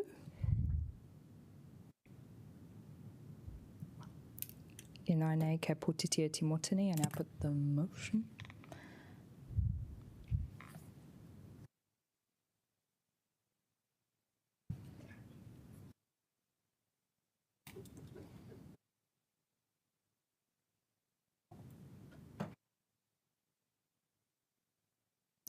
Kua ngere, that has failed. Amendment 3.3. Inaine ki putitia timotini.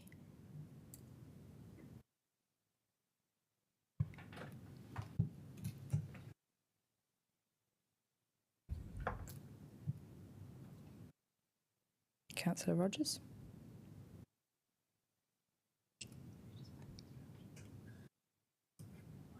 Kua ngere, that has failed. Righto, we now move back to the substantive debate. Councillor Young. Okay, so I won't repeat the thanks, but I think I've conveyed my views on that. So just a couple of things I would like to say. First of all, we do have an incredibly strong Ministry of Foreign Affairs in Wellington, and I think it is important that they do their job and we look after our city. But as a city, as the capital, we have the USP, unique sales point, is it? Of having the diplomatic quarter. What? I'm spelling it out. Because I want to speak in the language that you understand as well as the language that I understand. And it's very important that we build our relationships with them, and I would just like to give you an example. After the mayor's, I think it was the mayor's first Christmas party at the zoo, when we had the papal nuncio and his deputy in their clerical gear, and people looked at them like they'd come from another planet, but I know that planet well because I was raised as a Catholic. I've become quite friendly with the deputy nuncio, Italian, and I've taken him on a tour of the Catholic graveyards in Wellington and explained the history of people like the McCarthy Trust, etc. So, anyway, I would just, what's the other thing I was going to say? I do. I absolutely do. And I would just like to point out to Councillor Randall that while he says, the embassies are hard, it's harder working with embassies than it is with councillors, and I think that's not correct. No, that's, because they're diplomats and we are not. Anyway, I'm very delighted to move this paper. I think it's a terrific paper. So thank you for those who support it and those who don't support it. I'll see you at the international. Righto.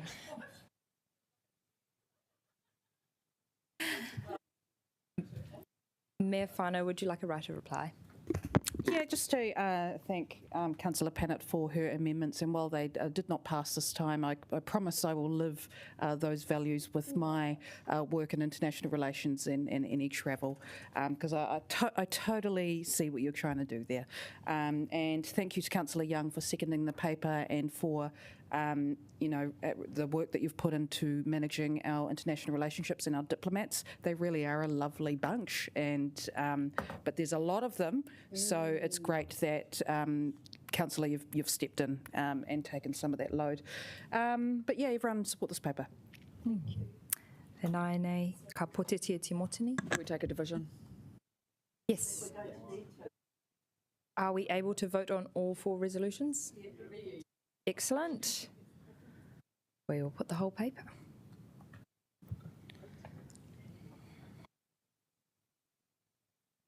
Massive acknowledgement to not just the strategy and policy team, but our international relations and the Miro staff who coordinate this all. Ko mana that has carried.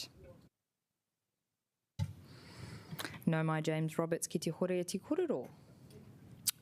Can we take the paper as read? Yes. Thank you. Any questions? No? Is there any debate? Oh. I'm just losing my wits a bit. Mā wai te motini. I will move the motion. Councillor Rogers will second. Is there any debate? Oh. Nope. And now I'll put the motion which has been moved and seconded.